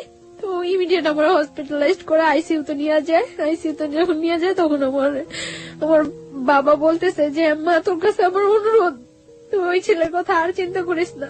কিন্তু আমি পারি না, বারবার ওর কথা আমার মনে হয়। তখন আমার মনে হইতেছে আইসিইউ তেও আমি মনে হয় সামনে ওরে দেখতেছি। যখন ওর সাথে ও আমার সাথে যোগাযোগ করে, পরে ওর সাথে আমার আবার কন্টিনিউ কথা হইতে থাকে। তো কিছুদিন পরে তো আমি করতে পারি যে আমি প্রেগনেন্ট। তখন আমি ওরা বলি, 7 দিনের মাথায় আমার দুলাভাই নিয়ে আমি আবার ঢাকা আসি। মানে আমি খুব অসুস্থ হয়ে যাই, আমার ঢাকা শিফট করতে বলে। তো আমার দুলাভাই আমার নিয়ে ঢাকা আসে, ওরা আমি ফোন দিয়ে বলি, ও আমার সাথে মিট করতে যায়। আমার দুলাভাইয়ের কাছ থেকে বললে আমার নিয়ে আসে আমার সাথে সারাদিন ঘোরে। ওই দিন আমার নিয়ে কুমিল্লা যায়। তো আমরা ওইখানে থাকি, ওইখানে রাত্রে থাকি। ও বলে যে কিসের ডিভোর্স হয়েছে, এটা তো ডিভোর্সই হয়নি। ও আমারে বলে যে এটা ডিভোর্স হয়নি। ও স্বীকার করে না এটা ডিভোর্স হয়েছে, আমিও মানি না এটা ডিভোর্স হয়েছে। আমরা দুইজনে মেলা, আমি ওরে হলুদ দেই, ও আমার হলুদ দেয়, এবং আমরা ওই দিন বাসর ঘরটা সাজাই সুন্দর করে রুমের মধ্যেই দুইজনে মিলেই ওইখানে আমরা করি। তারপর পরদিন আমি চলে আসার পরে আমার ডাক্তারটাকে দেখে বাড়িতে নিয়ে যায়। তখন আমার মানে যাওয়ার সময় আমার দুলাভাইয়ের সাথে কথা বলে। আমার মনে আছে ও ওই দিন কি পরিমাণ কান্না করে। ও আমার দুলাভাইয়ের কাছে হাত জোর করে রিকোয়েস্ট করে যে যাতে আমার কোনো কিছু না করে, ও আমার নিয়ে আসবো। অনলি কোরবানির ঈদ পর্যন্ত ও সময় চায় দুলাভাইয়ের কাছে, হাত জোর করে রিকোয়েস্ট করে। পরে আমার দুলাভাই কিছুতেই এটা আর করবো না।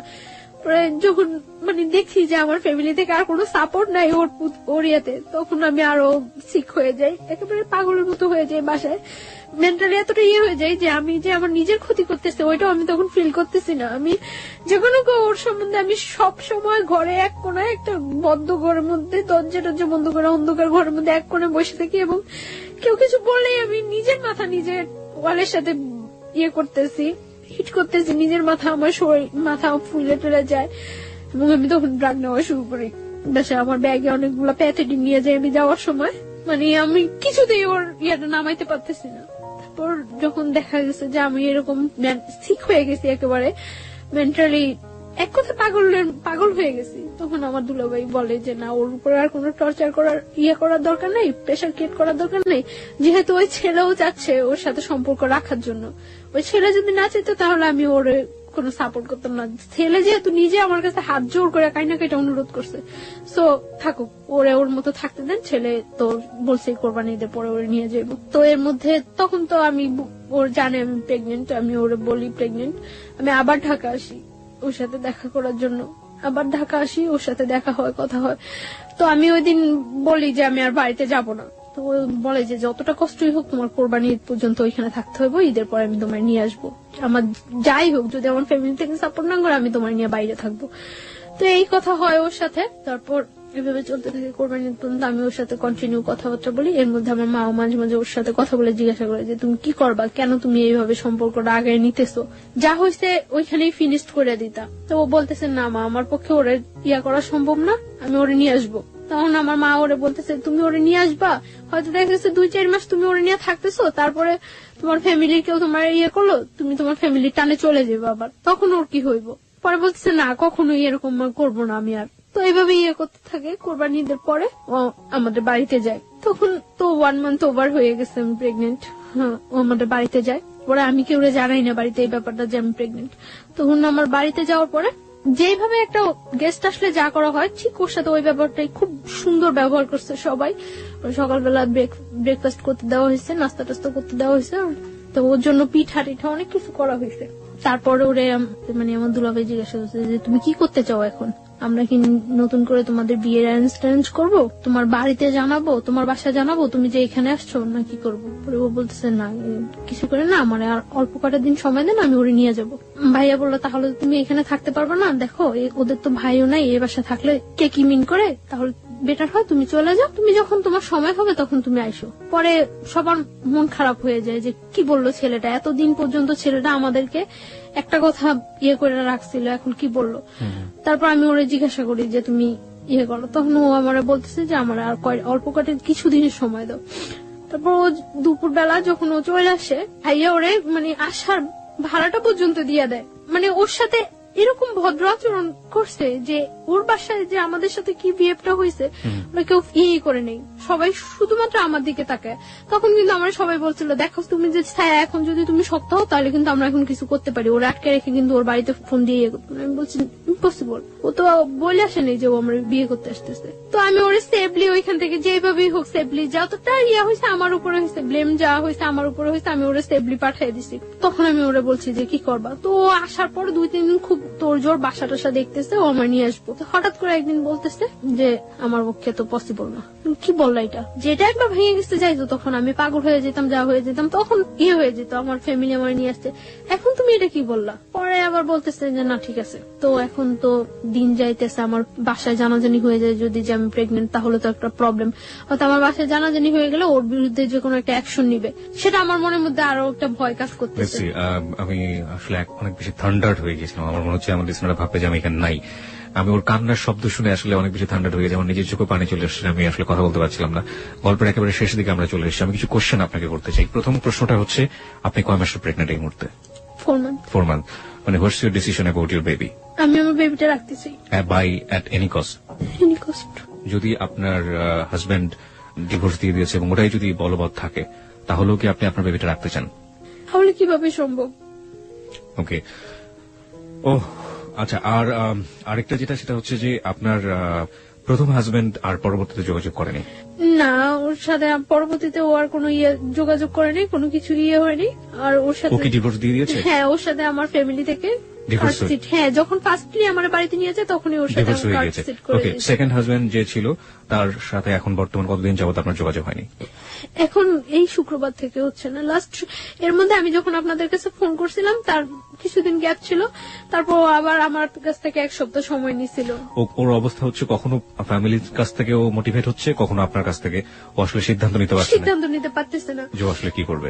হ্যাঁ, এবং ও এখন খুব প্রচুর অ্যাডিক্টেড হয়ে গেছে, সারা দিন রাত নেশা করে এবং এই অবস্থায় থাকে। আপনি যে বলছিলেন যে আপনি মাঝখানে ড্রাগ নিচ্ছিলেন, আপনি কি এখন সেই ড্রাগটা নিচ্ছেন? মানে আমি যখন ঢাকা চলে আসছি তখন থেকে আমি আর ড্রাগ নিচ্ছি না, কারণ আমার এখন ড্রাগ নিলে তো এটা আমার বেবিটার উপরও। আমি গল্পটা শোনার পরে আমার কাছে মনে হয়েছে যে আমাদের এই যে নিষ্পাপ দুটো প্রাণ, বা এই যে আজকে ছায়া যে জায়গাটায় দাঁড়িয়ে আছে, সেই ভুলের গুলোর জন্য আসলে কারা দায়ী? প্রথমত তার ফ্যামিলি, এবং দ্বিতীয়ত হচ্ছে যে ছেলেটা বিয়ে করলো তার ফ্যামিলি।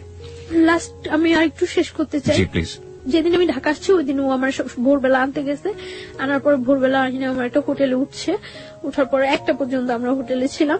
তখন ওর সাথে আমার সাথে হাজবেন্ড ওয়াইফ রিলেশন কন্টিনিউ হচ্ছে, কারণ ও বিলিভ করে না ওর সাথে আমার ডিভোর্স হয়েছে, আমিও বিলিভ করি না। আর তাছাড়া তো আমি তো প্রেগনেন্ট। তারপরে আমার একটা জব নিছি আমি হসপিটালে, ওইখানে বাসা টাসা নিয়ে উঠছি। তো ওইখানে যাতায়াত করে যাচ্ছে আসছে করছে এইভাবে। এখন তো 3 মাস ওভার হয়ে গেছে। তো আমি বললাম যে এইভাবে তো হচ্ছে না, কারণ আমাদের মধ্যে আরেকটা লাইফ আছে, আরেকটা জীবন বাড়তেছে। তো আমি ওরা বলি যে এটা তুমি কিভাবে করবা, তো করতেছে না। তারপর আমি ওর বোনের ফোন দিয়া জানাইছি, ওর বোন ডাইরেক্টলি বলতেছে যে এটা যে ওর বেবি তার কি প্রুফ আছে। তারপর আমি বলছি যে ওরে জিজ্ঞাসা করার জন্য। আমি জানি না সত্য মিথ্যা কতটুকু, কে সত্য কথা বলতেছে কে মিথ্যা কথা বলতেছে। ওর বোন নাকি ওরে জিজ্ঞাসা করছিল, ও নাকি অস্বীকার করছে যে না এরকম কোন বেবি টেবি নাই, এগুলি কিছুই না। সেই সত্যটাকে আপনি কিভাবে নেবেন সেটা আপনার একেবারে ব্যক্তিগত ব্যাপার, কিন্তু আমার মনে হচ্ছে কিছু একটা বলা উচিত। সেই বলার জায়গাটা থেকে আমি যেটা বলতে চাই, আপনার যাকে আপনি লাভ করেন, আপনার হাজবেন্ড, আপনার প্রিয় মানুষ, তার প্রতি শ্রদ্ধা রেখে, আপনার ভালোবাসার প্রতি শ্রদ্ধা রেখে আমি যেটা বলতে চাই, সে যে কাজটা করেছে মহা অন্যায় করেছে। প্রথম কথা হচ্ছে এটা কেন করেছে? আপনাকে যখন তার ফ্যামিলির চাপে ডিভোর্সের মতো কাজটাই করলো এবং বললো যেটা ম্যানেজ হয়ে যাবে, সেটা ম্যানেজ করে এত বড় গর্হিত অপরাধ সে যখন করতে পারলো, তখনই কিন্তু আপনার ধারণা নেওয়া উচিত ছিল যে এই ছেলেটাকে দিয়ে আপনি এত বড় রিস্ক লাইফে নিতে পারবেন না। 1 2 নাম্বার হচ্ছে আপনি এখনো তার আশা করে আপনি বেবিটাকে আপনার পেটের মধ্যে বড় করছেন, আপনার শরীরের মধ্যে বড় করছেন। আপনি কিন্তু প্রথম মেসেজটা পেয়ে গিয়েছেন যে তাকে নিয়ে আপনি আসলে কতটা শক্তিভাবে দাঁড়াতে পারেন, কিন্তু আপনার ভালোবাসা সম্পূর্ণ অবুঝ, এবং সেই জায়গাটা থেকে আপনি এখন, আমরা যতই বুঝেন এখন আপনি বুঝবেন না। তবে আমিও চাইবো না, কোনোভাবেই চাইবো না, আমি ব্যক্তি মানুষ হিসেবে চাইবো না যে আপনার এই বেবিটা নষ্ট হয়ে যাক, আপনার এই বেবিটা পৃথিবীতে না আসুক, কোনোভাবেই চাইবো না। এবং কিন্তু আপনি মানুষ হিসেবে যে বাস্তবতা ফেস করেছেন, আপনার বেবি পৃথিবীতে আসার পরে কোন বাস্তবতা ফেস করবে সেটা আমরা একেবারেই অনিশ্চিত। আর আমি সুইসাইড অ্যাটেন্ড করছিলাম, সুইসাইড অ্যাটেন্ড করার পর ও আবার আমার কাছে গেছিল, যে আমার বলতেছিল যে যাই হোক এই বেবিটা নষ্ট করা যাবে না, আর এই বেবিটা ওর পরিচয় বড় হইব। কিন্তু গতকালকে আমার ওর বোনের সাথে কথা হয়েছে, ওর বোনের নাকি ও বলছে যে না ওর কোনো বেবি নাই, ও আমার মতো মেয়ের নাকি ঘরে নিতে চায় না। অথচ একটা সপ্তাহ আগে গত শুক্রবার, এই শুক্রবার আগে শুক্রবার ও আমার কাছ থেকে যখন যায়, আমার বাসা থেকে যখন যায় তখন ওর রিকোয়েস্ট করে যায়। এই শুক্রবার ওর সাথে আমার সাথে ফোনে কথা হয়েছে। ওকে, আপনি আমাকে একটু বলবেন যে ওর ফ্যামিলি কাছে কি ও কি ধরনের বাধা? ওর ফ্যামিলি কি ওকে ত্যায্যপুত্র করে দিতে পারে বা এরকম কিছু কি? আমি জানি না ওর ফ্যামিলি থেকে ওরা কি করবো না করবো, আমি এটা করতে পারি না। তবে আমার মনে হয় না কোনো মা কোনো বোন চায় যে তার ভাইটা বা তার সন্তানটা কষ্টে থাকুক, এটা কেউ চায় না। আমি জানি ও আমার অনেক লাভ করে এবং আমার জন্য ওই যে বললাম না এখন 24 ঘন্টা ও শুধু নেশা করে, 24 ঘন্টা। শুধু এটাই বলতে চাই যে যেই ছেলেটা এতটুকু পরিমাণে করে এটা বোঝা উচিত যে সে আমার কতটুকু লাভ করে। শুধু সে একটাই, আমার কাছে ওর একটা চিঠি আছে যে ও যাওয়ার আগে রেখে গেছিল আমার বাসায়। চিঠিটা কি আছে আপনার কাছে এই মুহূর্তে? Give me that letter. আচ্ছা, আপনার অনুমতি পেলে আমরা চিঠিটা পড়তে পারি, রাইট? ওকে, এই চিঠিটা দিয়ে আমাদের গল্পটা শেষ হবে। আমি চিঠিটা পড়তে চাই। ও লিখেছে হচ্ছে আমাকে, প্রথমটা ছিল আমাকে ভুল বুঝো না, ভালোবাসি। তারপর লিখেছে জান জানো আমার সারাটা জীবন কান্না করে কাটাতে হবে। আমি জানি যা করছি সব ভুল, কিন্তু আমি কি করব? মা বোন পাড়া প্রতিবেশী একদিকে, তুমি একদিকে, কি করব জানি না। আমার কপালে হয়তো লেখা ছিল সারা জীবন তুমি আমার থাকবে, কিন্তু সেটা আর হলো না। আল্লাহ যা করে ভালোর জন্য করে, ভালো থাকবা, ঠিকমতো চলাফেরা করবা, নিজের যত্ন নিবা। আর আমি নেশা করতে করতে হয়তো কোনো রাস্তা বা মেডিকেলে থাকবো, মৃত বা জীবিত। এটাই আমার জীবন। চোখের পানি আটকাতে পারিনি, তাই তোমার খাতাটা নষ্ট হলো। হ্যাঁ, এবং সেটা ঠিকই আছে। ও যেটা বলেছে যে খাতার এক পাশটা অনেক ভিজে গিয়েছে। খাতা মানে হচ্ছে আসলে যে পেজটাতে লিখেছে সেটা অনেকটা ভেজা, এবং ভেজার কারণে কলমের কালিগুলো নষ্ট। চলে গেলাম, ভালো থেকো, আই লাভ ইউ। আচ্ছা, আরো অনেক অনেক কথা লিখেছিল, লাভ ইউ টু। আচ্ছা, অনেক অনেক অনেক, কোনো ভুল করলে ক্ষমা করো। তোমার ভালোবাসা সেটা সারা জীবনও ভোলার মতো না। 1 জীবন, 2 জীবন, 3 জীবন, শত শত জীবন পেলেও ভুল বোঝো না। শুধু তোমাকে চাই, তোমাকে চাই। আই লাভ ইউ জান, সোনা পাখি।